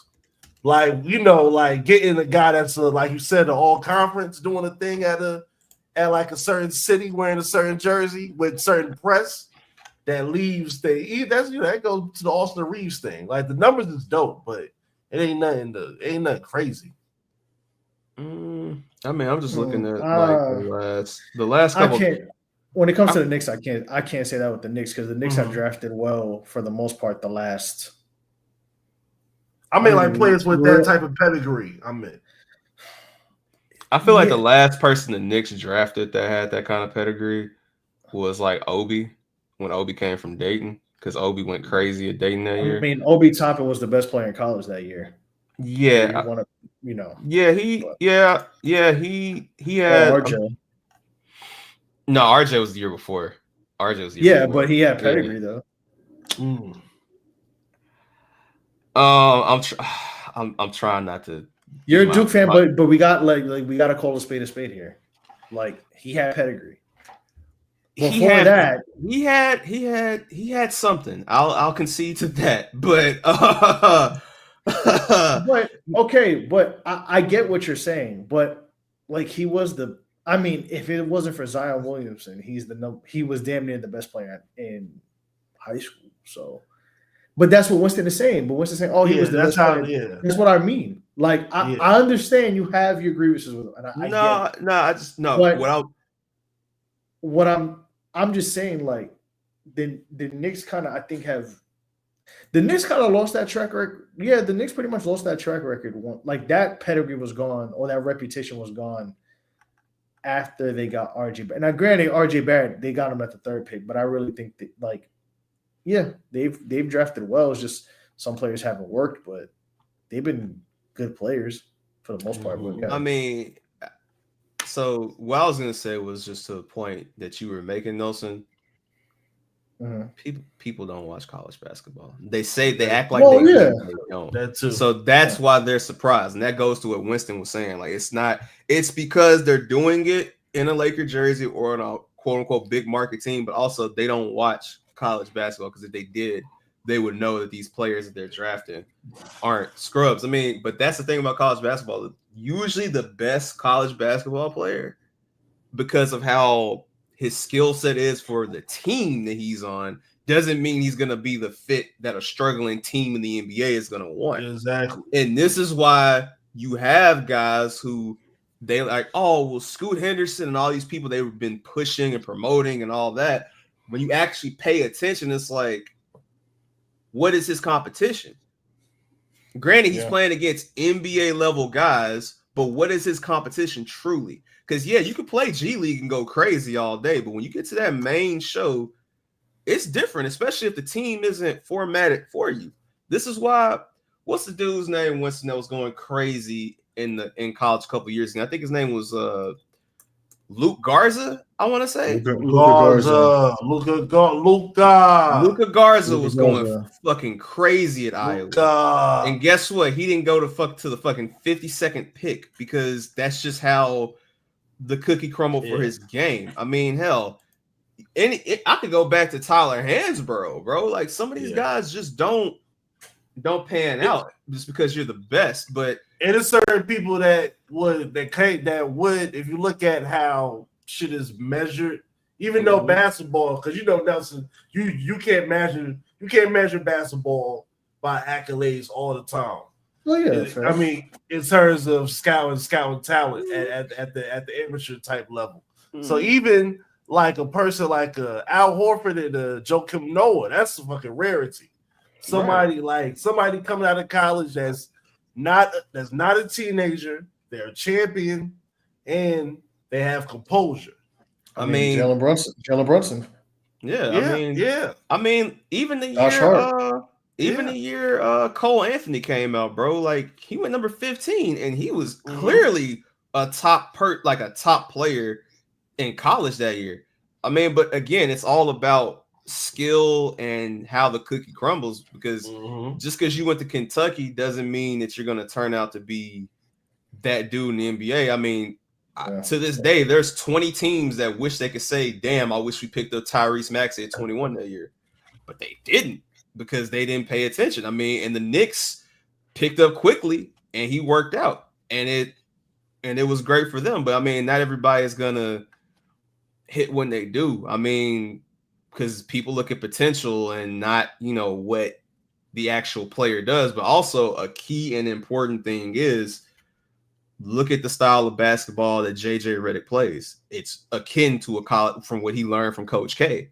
So, of course, Dalton Connect will fit in there because he's actually running plays. Y'all are not you, not Nelson, but y'all are just used to Darvin Ham just saying, do what y'all want out there versus like actual sets and structures. And, this is why D'Angelo Russell's getting exposed because D'Angelo Russell, if he's in a system where he can just go out there and do whatever, okay, yeah, he can get his 18 points. When he actually play in team basketball, yeah, no.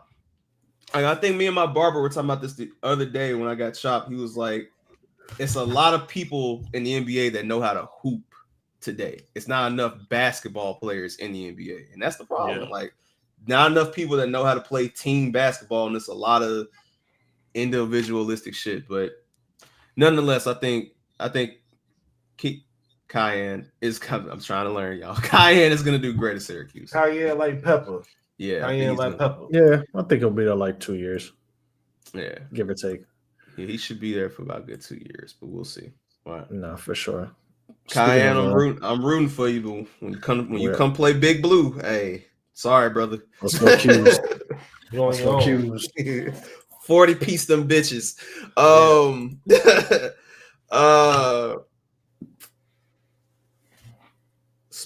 Just to keep on going with sports. And the title up top, as we try to tell you. Yeah. Mike took the dive. Mike took the dive. Mike. I wish I had the Unk. God damn it. Iron. Well, hey, listen. Tyson. We had fun watching it, though. I mean, in terms of being where we was at, make sure you hit that link in all the bios of any Union podcast. He took the dive. I mean, this is dive boxing, so nothing surprises me when it comes to taking these dives. I mean, this is what we should already kind of expect. I thought that maybe Mike would have wanted this to go be a little bit more competitive, but no, he pulled back. But you could tell he was pulling back, though. Bro, he threw 55 punches through 6 rounds. I'm like, all right, bro. Yeah. He threw the first 2 rounds. No, I'm saying through a couple rounds. Through the 6. Oh, okay, yeah. He threw punches for 2 rounds and then stopped. That's crazy, bro. That brother's lost. That brother's lost. I mean, yeah, that too. That's crazy. But man, yeah. I mean, then you got people talking about, I commend him for $20 million for taking a dive. I'm like, like he got his money, but still, it's just like. All right, I'll ask this question. And yeah, this is going to tie all this up. Is this going to affect any of these people and how we view them in the grand scheme of everything? I'm not just talking about Mike. I'm talking about everybody that's taking a dive doing this shit. The Anderson Silvas, the other UFC fighters. Is this going to affect how we personally view them in the grand scheme of things? Personally view who? Mike Tyson? The three of us. I'm talking about, are we going to view them any differently in their grand scheme of their entire legacy because of these paid dives? I'm gonna let Nelson take the floor first on this one. I think it's corny. Like, is it gonna help me change the whole thing? Nah, but I do think it is kind of corny. Because it's just like, I feel you, yeah, $20 million to take the dive, $20 million, this to take the dive, that to take the dive, but like, it's like, bro, like you Mike Tyson, bro. Like, and I understand, like, his whole thing about not having a legacy and cool, whatever, but it's like, I don't know, bro. It's just me. That's just my thing. I could understand if it's something like sports, and I could understand if it's wrestling. I could understand that because at the end of the day, that's what it is. Mm-hmm. But it's like now you're and I don't want to put. I'm not putting the onus on Mike himself, but it's like now we're getting to a point because you put such a big name against this guy that now he is about to get title shots and is about to get somewhat sanctioned for actual title matches. And it's like rumors are swirling, Larry. And it's like, bro, how far? Like, y'all willing to go this far? Okay. Like, this should like honestly, and this is just me. Mm-hmm. And I get it. Nobody, it was all the money and taking a dive or whatever. But this shit had to stop. Like, there had to be a point before this where it had to get stopped. Or if it wasn't going to get stopped, it was going to be like, okay, this is the furthest level of either professional boxer, retired boxer, washed up boxer, or a borderline boxer with skills that can actually be threatening and win a professional fight level. Like, it should have been I don't know who it would have been, who it could have been, but I can understand the money's the money, and they were willing to take the dive for it. But this is the thing. Sometimes when you're willing to take the money, or sometimes you want to do some things, now there's consequences, because now we're getting to the point where it's going to start messing up certain people's money and certain people's trajectories. Because now you're giving a guy, like I said, who has a 12-0 record, who has not fought. Has he fought longer than 10 rounds? No, it's like 12. It's no. Like 10-1 or something. I think he lost that. No, Fury. has he fought? No, rounds. No, rounds. No, I don't think so. He did Fury for 8 rounds, maybe. But was it 3 Yeah, rounds? I don't think he ever fought 10 rounds. I think so. No. I think it was the Fury. Okay. I think it was. We have the internet. Let's just look this shit up.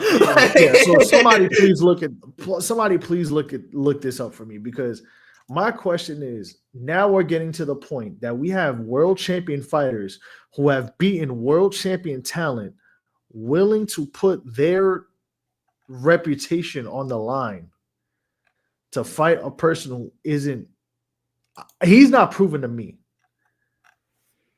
I'm sorry. I never bought into it. I never cared for it. The only people that I think were pros that like really bought to it, and like, granted, we had this conversation in the Discord, so I'm not going to bring this up again, is Amanda Serrano, and I understand why she did it. I get it. So I'll put that to the side, and I will leave that right there on the dresser. But when it comes to him, we're getting to the point that people are asking, like, yo, yeah, I'll challenge you. And it's like, bro, what? Okay. He doesn't deserve to be spoken about out of a champion's mouth, to be honest. Okay. All right. Okay. That's really where I'm at with it. So, like, you want to go fight fucking people who just retired and shit? Cool. Like, I get it's entertainment, but now I just think it's to the point. It's like, all right, like, y'all really taking this person serious now off a fight that was a clear dive? That's my point. So this is where I push back. I don't think they're taking him seriously. I think the only time, personally, I feel like the only time this was ever taken seriously was when we all as a family watched Ngannou destroy Tyson Fury, but Turkish Al Sheikh said, no, absolutely not. Because Ngannou was a legitimate fighter. Now, as far as it's heavyweight, and it was heavy. But with these, it doesn't matter. But when it comes to this particularly, do they take him seriously? Because even if he gets a professional fight, we all know he's going to lose because he's not built like that. He's going to eventually lose. Thing is, he can only do these fights because he knows if he tries to go in a professional realm, 1, he's going to have to get drug tested. 2, he's going to have to play by the rules of the boxing commissions who run all of this shit. So no matter what he does, he can't. This is involved. Yeah, he can't do what he wants to do. This is why. This is why legitimate, actual champions who are currently active aren't going to fight him, because they're not going to ruin or risk, a Ryan Garcia situation where it's he gets popped, and then now I have to explain why I lost somebody who was rated up. But go ahead, you're going to say something. So this is my question. Sure. Why you make valid points, then why the fuck are you even entertaining it in the first place? Because people love bullshit. And people love seeing spectacles. This is all sports entertainment. I know we don't want to compare it to how a great presentation like WWE is, or like other great platforms that provide us entertainment, but this is all sports. It's WWE for boxing. That's all it is. It's but in a shitty way. Like that's what it is. Like, and because you gotta look at the other league of combat sport, the UFC, and that level of entertainment. Yeah, but also what you gotta do to entertain people over there. You know what I'm saying that, but also, it's terrible because Jake, as the motherfucker, figured it out. He knew how to get people you cared about and that you have a fucking emotional connection to. Not saying you, I'm just saying in general. People resonate with Mike. Mike is an icon for some people. People who've been through addiction and depression and all kind of shit. They love Mike. So to see Mike lose, it felt like your uncle just lost. Like it sucks. Yeah. But that then fight was some ass too. But then the reality hits and it's like it's a work. It was a work from the jump. And we all got this is why like 2 years ago when the Silva fight happened, everybody's like, there's no way Anderson Silva would look. He's the greatest. Why would he do this? Because Anderson Silva, like a lot of people, are bored. They have nothing else better to do. Anderson Silva knew if he got in the UFC ring again, he was going to get cooked and killed. Mike knew if he fought anybody that would for Anderson Silva for 800,000. Yeah, that's all about that too. Yeah, he never made shit. His career was shit. Happened to get $5 million. Yeah. How much did he make that fight?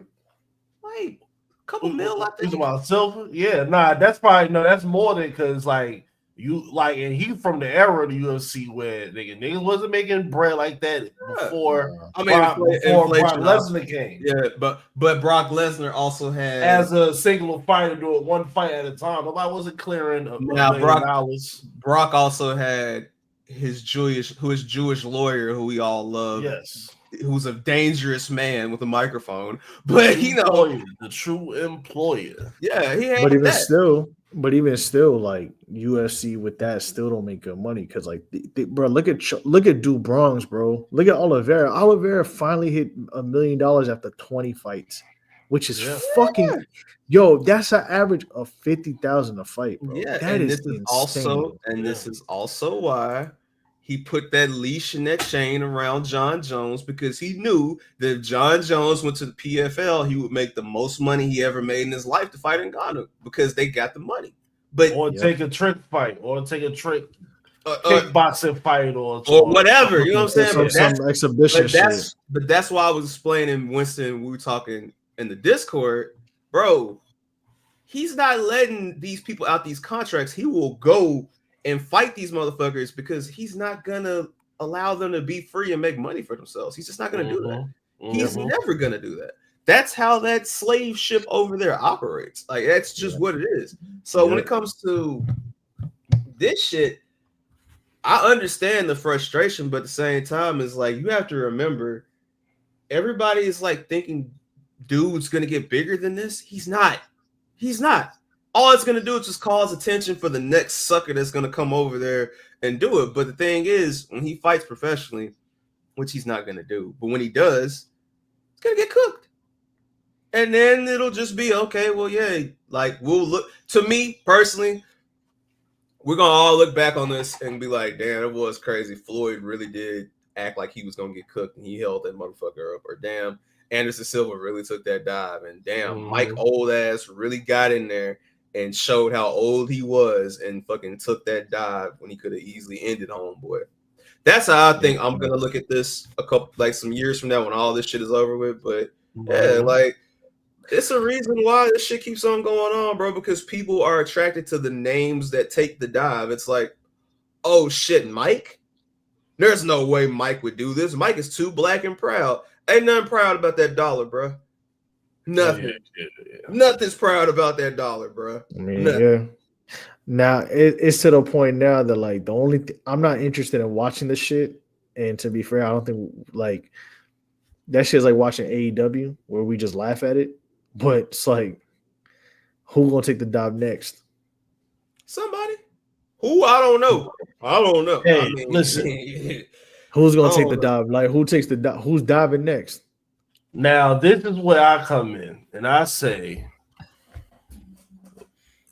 outside of what he's done for women's boxing in terms of giving women the highest to record since he's came into promotion, for the sport of boxing overall, he hasn't really done much outside of put bread towards women's boxing, because even with how his respect overall throughout the sport is very low. Is even how he displays himself. But that's due to people want to try to put morals and stuff on a game that's already rigged. Boxing is a prize fighting sport. Boxing is a sport of you don't get what you deserve. You get what you negotiate. Boxing is a hard sport before you even get into the ring. Of thugs and real yardmen. And I ain't talking about the fighters either. No. So boxing is very, very rigid in that matter. And even with what he has brought, the only thing he brought is the casual eye that want to see the oddity of 2024 Butterbean without the crazy knockout, because there's really no other road. This is like, no other plausible. He has 3-4 things he can do, but like I'm gonna be honest. Andre Ward, you need to go back to church. You retired. Like, you barely pulled 500,000 pay-per-view buys on your own when you was fighting. It was the point where you barely fought because your contract wasn't right, and you said you did not want to come back to the sport. I don't want to promote it. It's over. I'm not supporting it. It shouldn't be supported by boxing media of any kind. If you were doing it, you were part of the problem, because within boxing, everybody want to try to hold on to this facade of standpoint and culture and stuff, but it's been sold off a long time ago, and this is strictly prize fighting. And unfortunately, Larry, the WBA and WBC rumors is looking like within the next 12 months. I'd not be surprised if that conversation comes to the forefront of Jake Paul getting ranked just for the sole purpose of being able to get a world title fight out of him. They won't put him in a title fight. I'm gonna tell you what's gonna happen. In WBA, you can put him in an interim fight with Julio Cesar Chavez Jr.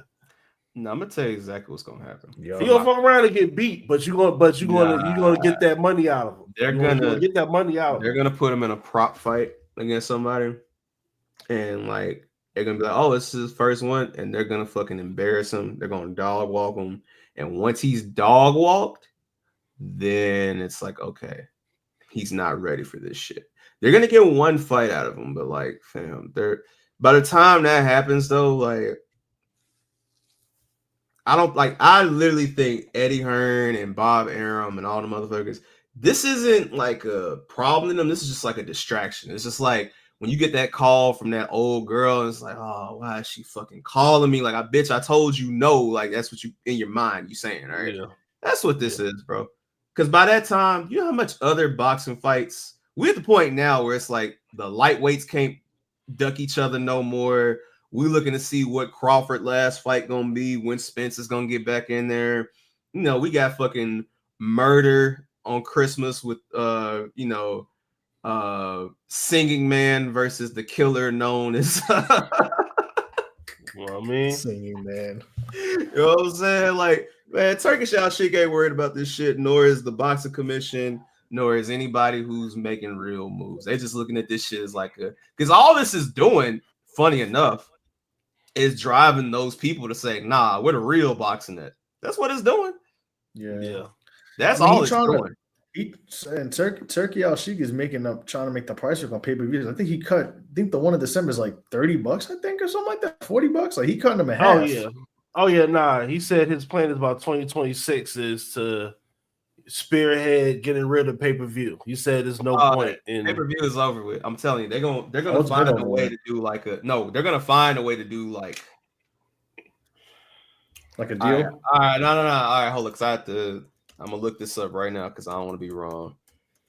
All right, so yeah, I'm gonna grab some more. Okay, all right. Good. The WWE Peacock deal ends in February 2026. Okay. Meaning that WWE will either re-sign with Peacock, keep that formula going, or they'll go with Netflix or Amazon or one of those places as their streaming home in the United States. For their library and all that, yeah. I wouldn't be surprised if Peacock or somebody like that steps in and gets a boxing subscription platform akin to like a WWE network, where it's like, hey, they have like a prospect UK promotion on Peacock. Yeah. No, I'm saying is somebody's gonna get in that business. Oh yeah. So they're learning how that shit works. They're learning how it could be Hulu. It could be Hulu for all we know, because Hulu already gets the ESPN shit. So like, somebody's gonna be the one to be like, all right, like that pay-per-view model is dead and done.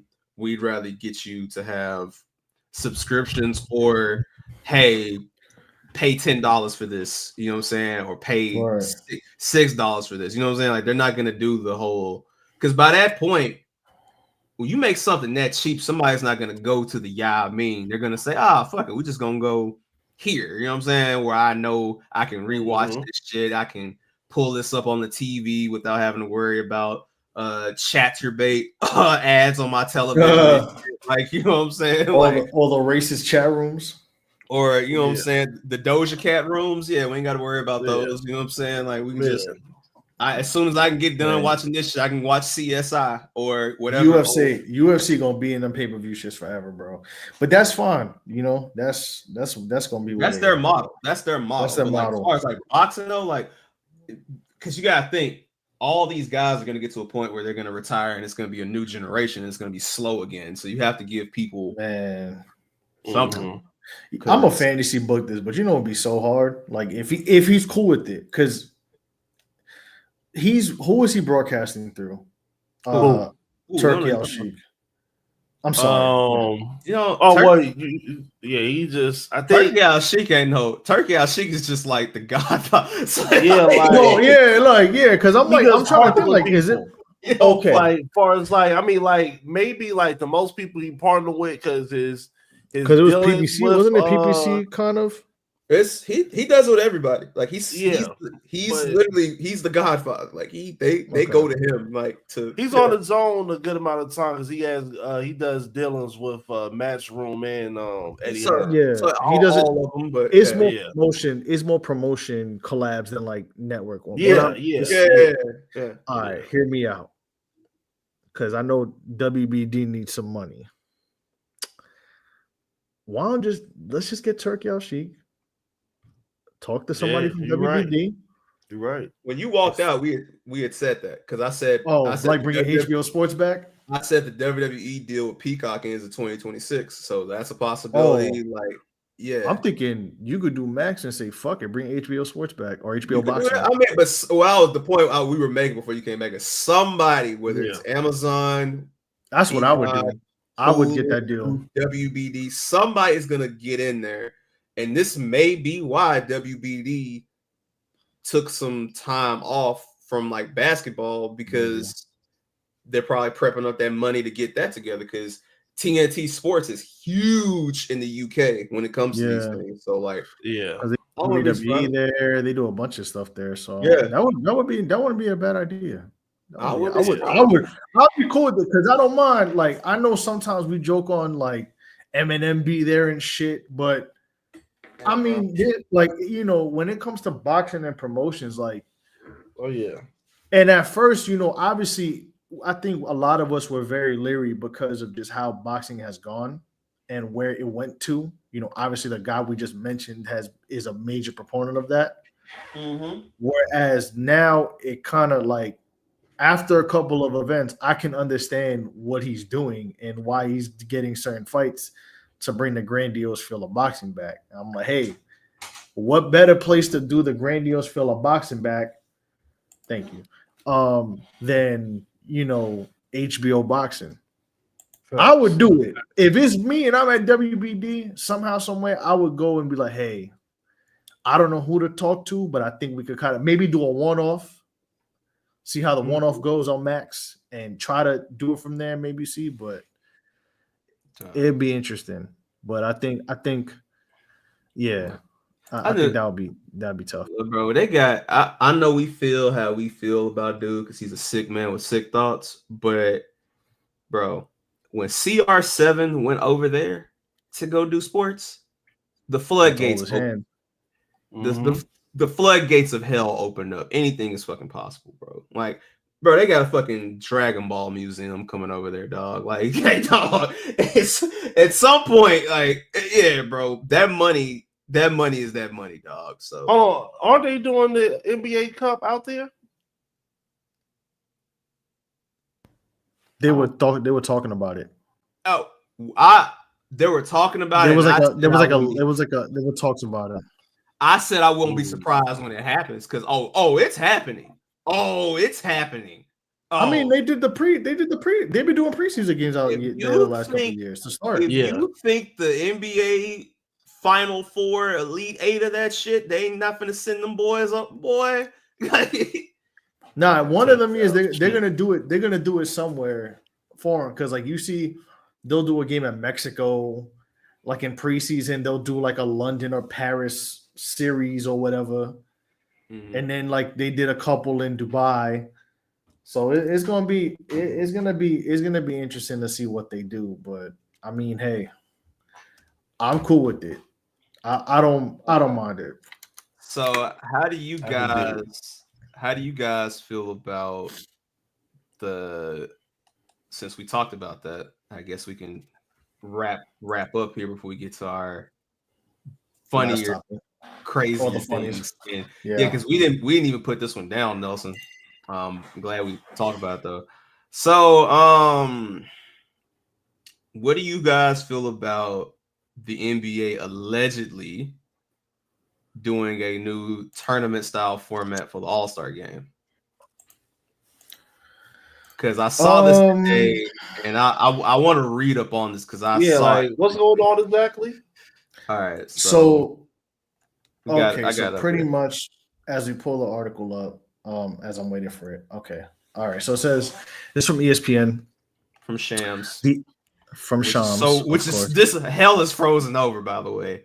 Just for the record. Yeah, man. Listen, man, Turkish Al Sheikh at Turkish Al Sheikh, HBO boxing. Turkish Al Shams. That's crazy. Riyadh after dark, baby. Turkish Karania is crazy. All right. hey, Turkey. Hey, man. Turkey merchant.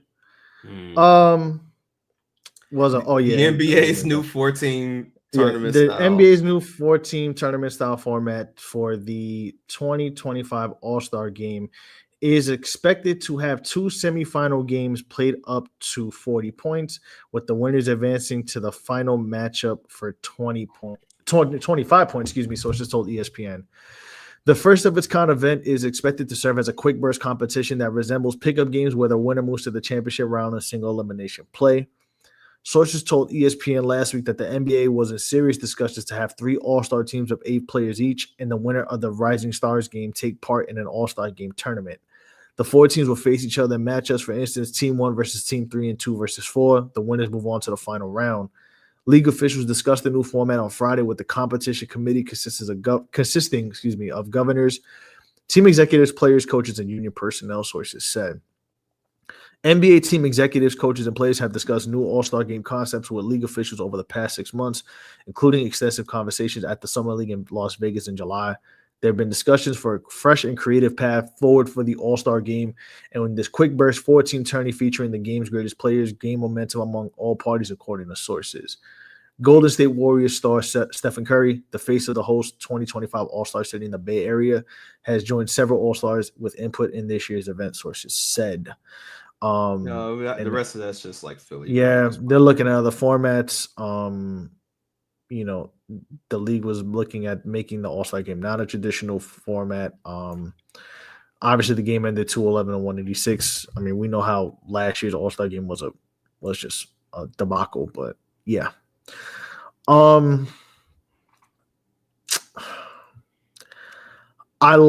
Okay, here's the thing. I hate that we got to this point. I don't like that we got to this point. But we have brainstormed this a couple times. Yeah. And have thought about, this might be a good idea. I wouldn't have that last one. Shout out to Vin for that year before it was in Utah. I remember that one. We talked about this. Yes, because at the end of the day, you want to like the All-Star Game is the All-Star Game and it's a spectacle, but you also want to bring some competition to it. So if it involves this, and granted that Rising Star team is likely gonna get their ass beat, which is okay, but they might win. You never know. You know, they might take the dive. But anywho, I'm honestly okay with it. It seems weird. I know it sounds strange because it's not East versus West. So I'm curious to know how they're going to divvy up the teams. If they're going to do like there's 4 captains, the top 3 vote getters, pick teams. Like, I don't know how they're going to do that, how that's going to work. But to be honest, I mean, I'm not really that mad at it. I thought I would be at first, but then I'm like, you know what? It's stupid, but at the same time, like, do I really want to watch a 220 to 206 game of no offense? No. So if you got to switch it up, hey, something has to get done. I mean, listen, man. I think sometimes we have to understand the fact that like Adam Silver is not David Stern. David Stern was Rudy Giuliani, and Adam Silver is unfortunately Mayor Bloomberg or Bill de Blasio, and we're going to have to understand that at this point. But if this is what it takes, I mean, hey, this is what it takes. I want motherfuckers to compete. I want people to compete, and I've been asking for it. So, hey, if this is what it is, this is what it is. What's your thoughts on this, brother? Because that East and West shit not going to work no more, buddy. Sorry. And no Team Giannis, Team LeBron either. Because we could, you know what? The only good thing that happened from that is that we could tell who was going to be a shitty general manager and should not get a front office job when they retire. That's what that told me. But I don't want to take up too much of the time, so go ahead.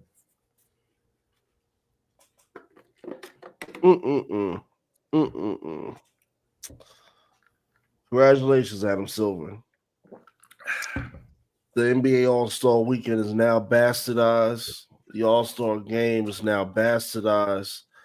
I hope I have a special woman in my life because she will have no issue of going out on a date on this weekend because I will not be in the house. That's all I have to say about that. So how would you want them to All-Star Weekend. The NBA All-Star Weekend is fucked.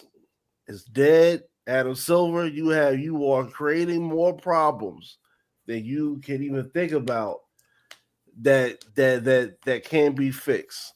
So good luck. Congratulations. Getting long dick by Roger Goodell. Congratulations. That's crazy. Well, so I do want to ask then, how would you fix it, Winston? Bro, like, Dick, like, you have to be as rigid as you are about postseason awards. You're gonna have to be as rigid about the making the all-star selections. But also the problem with, but most of this is the same problem I have with American basketball, with North American basketball. You have to change the structure of NBA basketball. I understand that Steph Curry is a phenomenon, but we're having Victor Wembanyama getting 50-something points shooting fucking jumpers. I don't want to see that shit. Who the fuck want to see that? Give us basketball. Real basketball. I don't need athletes running down the court doing bullshit drills. Real basketball. Play your position. Real coaching. Coach and develop players in the NBA. And this really is a fucking problem that goes to the amateurs. They need to tighten the fuck up, because this shit is damn near like, if I didn't love basketball, I don't have no reason to watch basketball, bro. Like, I'm sitting here watching fucking St. Joe's and Texas Tech right now on my other screen because I love basketball. But yeah, like my team don't got that. It's not that it ain't gonna be that many of me's. Like, that's from a casual fan standpoint, as far as attention and money that's putting forth to generate. Yeah.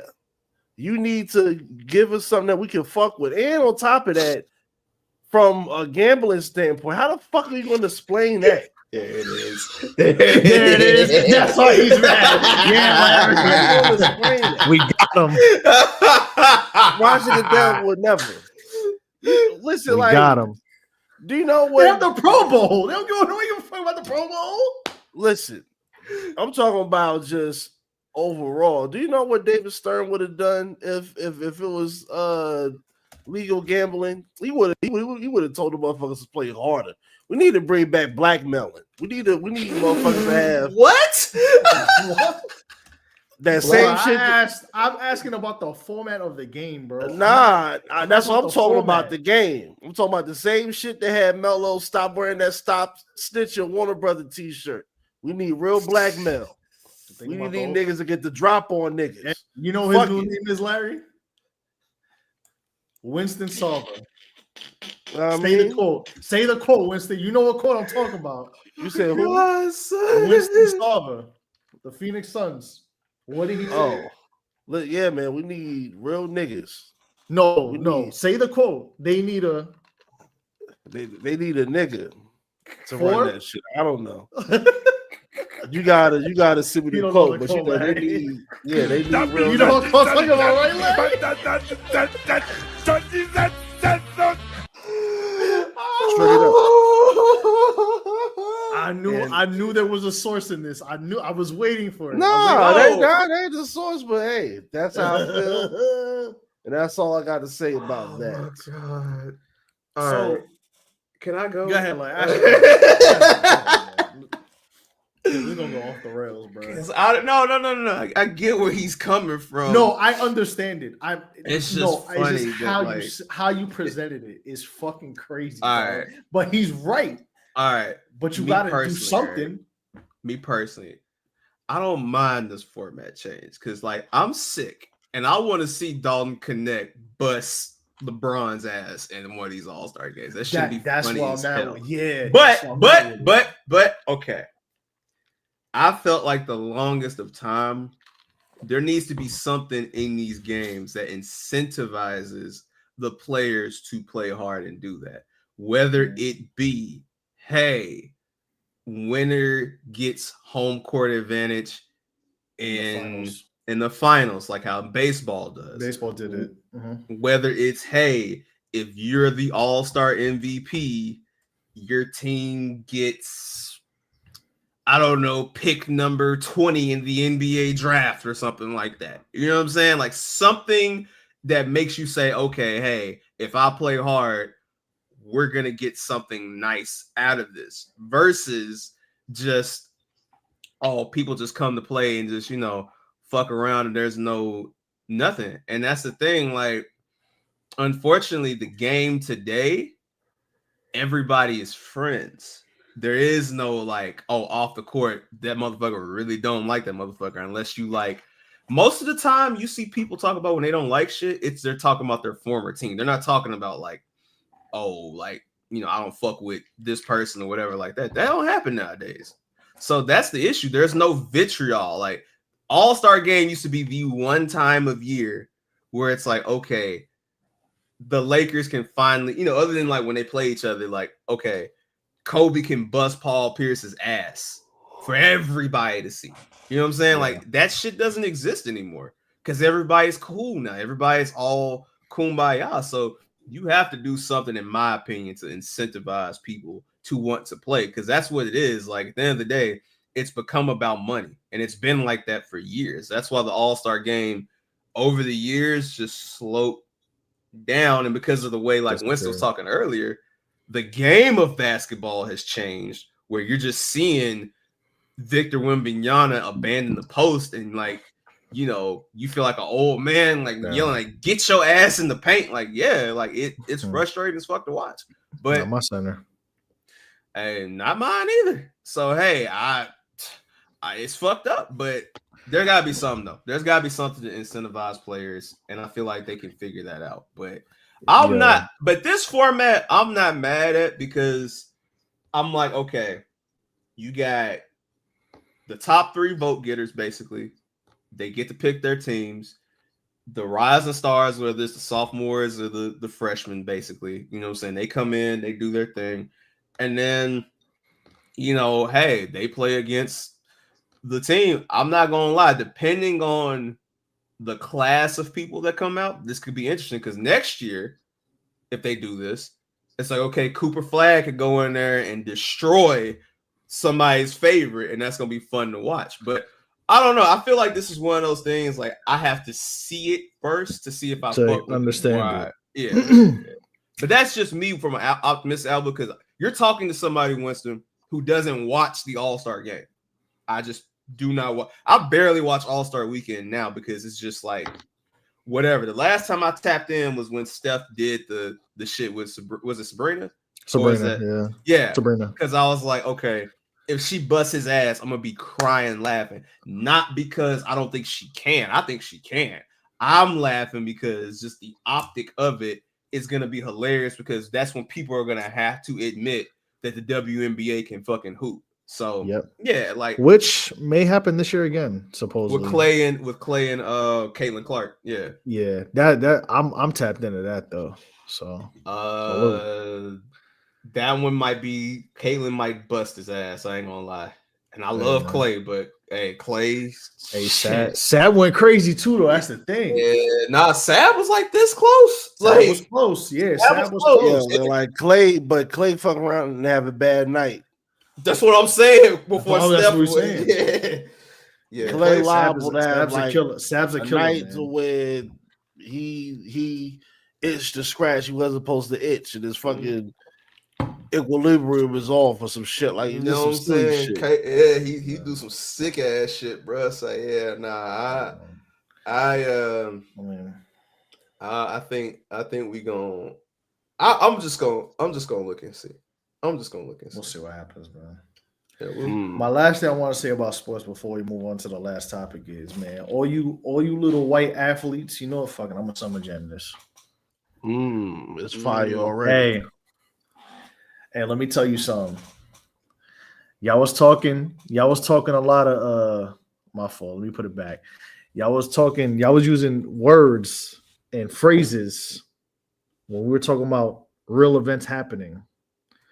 So all you white athletes, if I see y'all doing that dance or talking about certain politics, I'm telling white athletes to shut up and dribble the next 4 years. Be careful. But I don't give a fuck. Shut up and dribble. Be careful out there. It's shut up and dribble season. I'm telling every white athlete, anybody doing that, even anybody doing that virtual jerk off dance, shut up and dribble. It's shut up and we really bringing shut up and dribble back.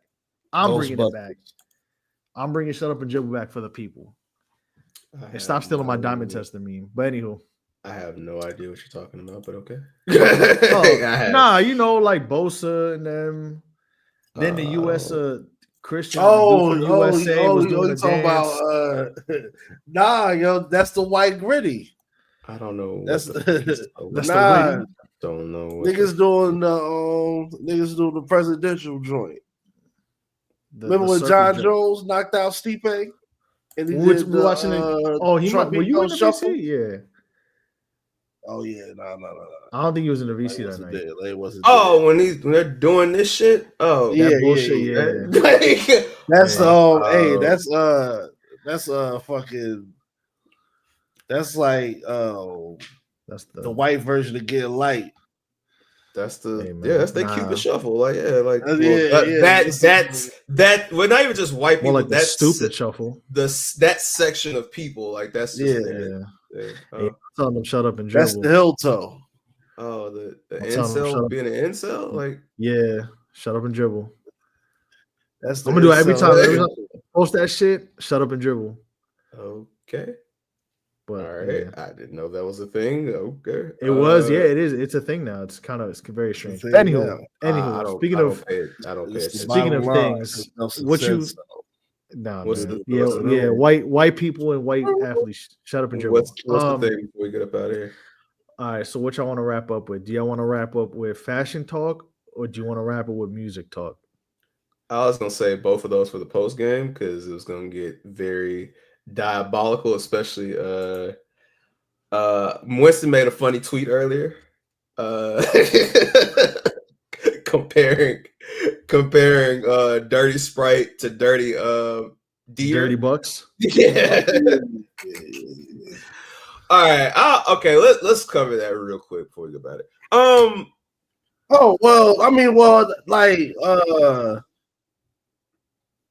I don't think that was the main music thing, right? Was it? Nah, you said Hold on. Before you go, again, shout out to everybody who tapping in, follow, share, like, subscribe, all that good stuff at SYWNT. Don't worry, we'll put a little nice little jingle at the corner because that's the thing. Click the bell, all that hot shit.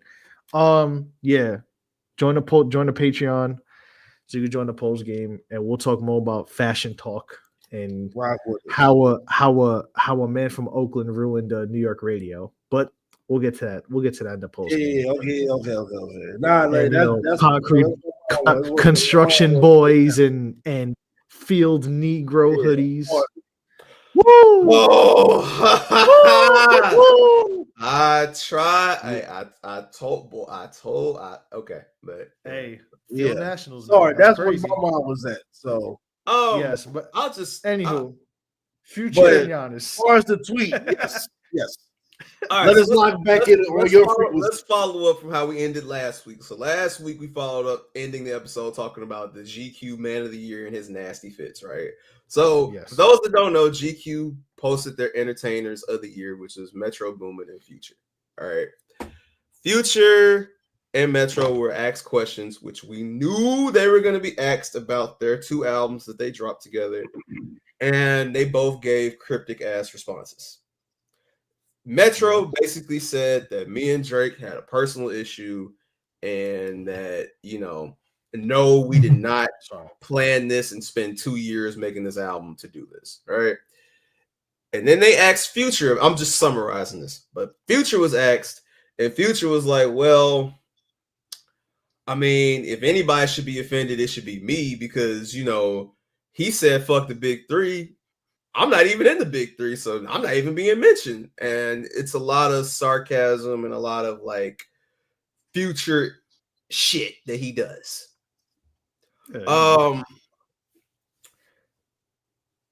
don't know why anybody expected anything different out of Future on this. Now, I'm going to say this. How I view Future's response to this might be different than how someone else might view Future's response to this. Mm-hmm. I feel like, personally, I look at this like, okay, you ever want to, y'all, I would assume all of us here have won a fight before, right? Yes. Oh, yes. Okay. You know how you feel when somebody brings up a fight to you a year or two later, and you're like, bro, why you bringing up old shit? I feel like that's how he went and approached that answer. Of like, okay, we passed that. We're done with that. We did that. It was a moment. We moved on. But the issue is, nigga, you cryptic. You don't say shit in anything. We don't know what you're thinking. We don't know what type of ham sandwich you had yesterday. All this. So of course, we're going to ask you about this fucking feud, debacle, beef, or whatever, right? So him doing this is not surprising to me because that's what I expect Future to do. Act like the shit didn't happen. Like, that's what he's done in the past. I feel like everybody else should also understand that this is what he does. So, not saying he shouldn't have answered it in a more, extended response, but like, it's Future. I don't know why people thought he was going to give a whole like reasoning behind any of this shit. Like, so yeah. So I don't know. Like, but also Future knows what he's doing. He's not stupid. He does this all the time. Yeah. That's my response to that. Yeah. Well, it was it was a Future ass response. So like it that's why I tweeted that tweet. Because I was like, Future a funny ass nigga. Like Future move how like the reason why I made that tweet was the reason because you know how we look at Giannis. Well, I look at Giannis a different way.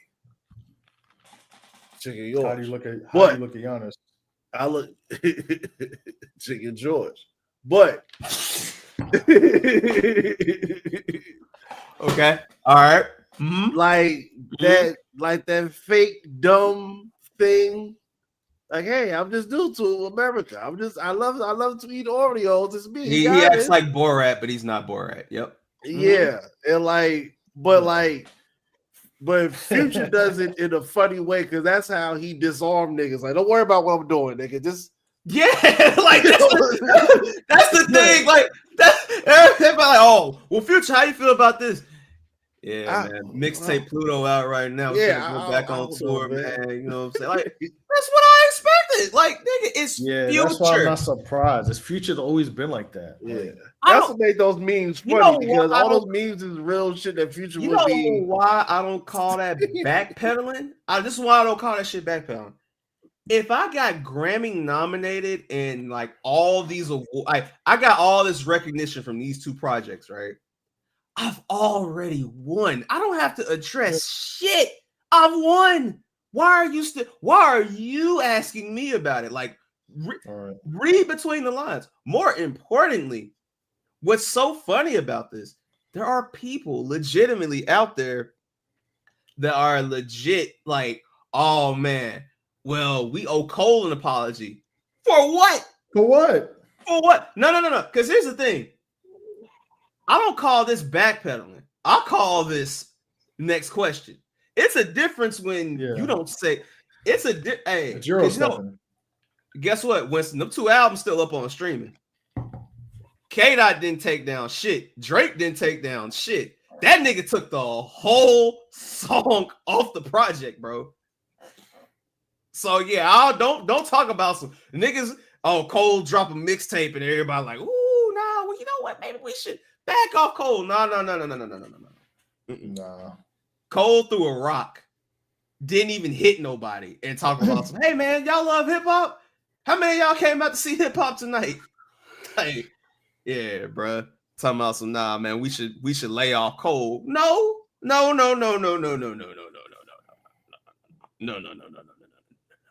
Lay off Cole. Yeah, I bet, nigga. He apologized.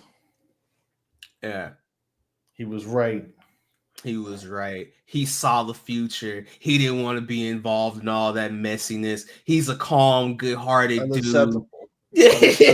Like, when did this shit become so emotional, dog? Like, nah, bro. Nah. J. Cole's a chill guy. Yeah, man. That's the part that's like kind of just that's like one of the worst things this year. Like people like this year showed that people are way too emotionally attached to things that we shouldn't be to. Dog. I mean that we shouldn't be attached to. Pardon me. Dog, I'm not. I'm not excusing J. Cole from shit, bro. Enough is enough. I'm not excusing J. Cole for shit, and I'm not believing all these people just talking about this shit anymore. I'm tired of it, honestly. Oh man, here's the thing. Because first of all, it's over. Number two, there's too much.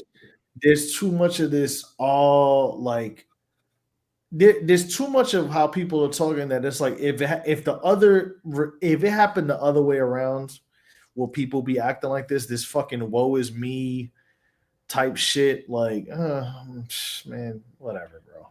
Man. It's fine. It's over. It happened. Future Metro,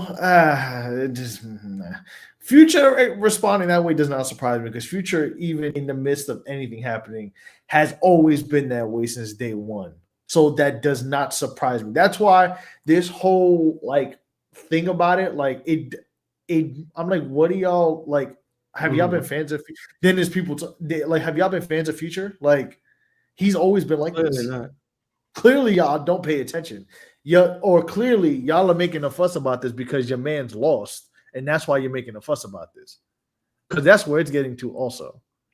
Like, bro. Even like with the way Skepta talk about it, I'm like, bro, you would not be talking about this if Buddy won. Like, Skepta, come on, man. Like, he losing endorsements. Like, get the fuck out of here, bro. Listen, at the end of the day, like he said, you don't tell a lie about me, and I won't tell the truth about you. And you told the lie about him, and he told the truth about you.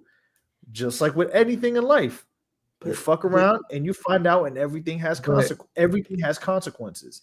That's it. That's all there is. There is no more fucking. I don't want to hear about, I'm losing endorsements and the music is this and this is that. No, I don't care, bro. If you lie about me talking about I allegedly did something to this woman that I've never done before, I'm going to crash out on you. I don't care.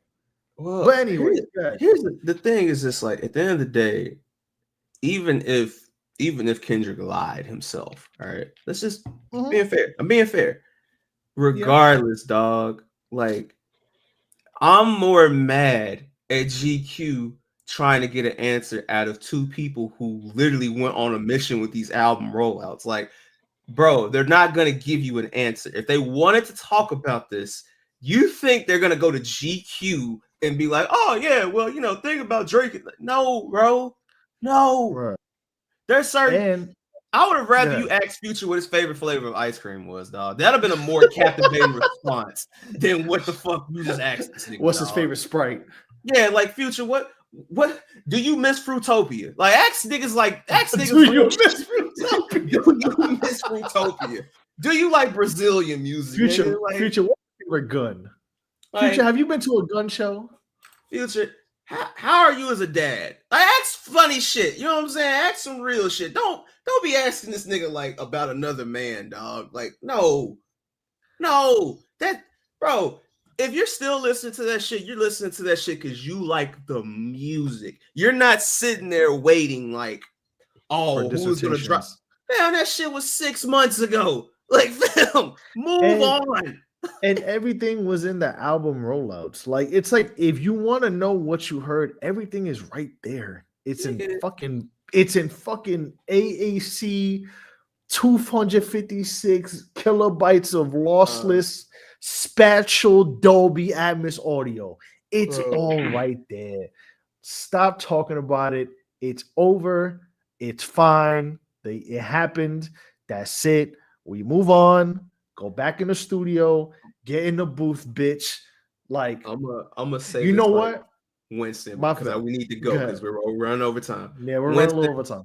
Winston, Weeknd is putting on the mask and jigging with Playboy Cardi to get young bitches, dog. Like, these niggas don't care about this shit no more, dog. Move on, bro. Move on. Hey, man. People don't got, listen, the so-called media can't, that's the only thing that's giving them, that's the only thing that's paying their bills right now. Yeah. And also, I'm telling you, niggas ain't talking about it, but that conversation going to come up. What is going to be a landmark time of no hip hop being in the top 10? Like, that's post game convo. It's post game convo because I got a perfect response for you. Oh, don't. I got especially, you. But like radio. Yeah, we got a response to that, but I mean, but it's not even from a taste standpoint, it's just from a business how stuff needs to go. Like, bro, like it's like the money and the attention that's being put on hip hop is not about to be remaining on hip hop, bro. It is what it is. There's a reason why, but post game. But I will say this before we get up out of here. We're gonna talk about some shit. I will say this before we get up out of here. I forgot to mention this during the All-Star thing, but we need to I'm gonna make that lotto meme. Instead of getting the booth bitch, it's gonna be getting the post bitch. Because that's what a lot of these NBA centers need to look at. Anywho, volume 201. Shout out to Jersey, because that's the Jersey area code. Shout out to one love. Jersey City's in the house. One love. Share, follow, subscribe, like at SYWNET. Because this is what we do. At all times, we put out great content every week. Winston got Dreams of Prosperity, event in Cary, North Carolina. Yes. In the Raleigh area, December 28th. Yes. Winston, tickets available yet or nah? Oh, yeah. Nah, tickets available. Link is in the bio, my social media, King Murphy Media on everything. Because it's Eventbrite, everything's coming towards us. And, we're going to just keep flipping, keep moving, and progressing with this movement. So, cash isn't going to waste or, this is the campaign. Everything is for further elevation. Yes. And then, man, Larry got... Thank you guys for your support. Y'all continued support. Thank you guys. Some fun stuff planned, but I wouldn't mention that. Just, I know what you were about to mention. I got some. But potluck next Wednesday. Because guess what? We will not be here on Thanksgiving. So catch us all Wednesday. Yeah. I'm gonna venture to say 7:30, 8:30 Eastern time. Yes. But you may or may not get a Twitch stream Thanksgiving night playing the game or something, just vibing. Yeah. But catch us next Wednesday on the potluck. You know what I mean? We'll be somewhere. Exactly. We'll be somewhere. Catch us next Wednesday on the Union potluck. All right, y'all.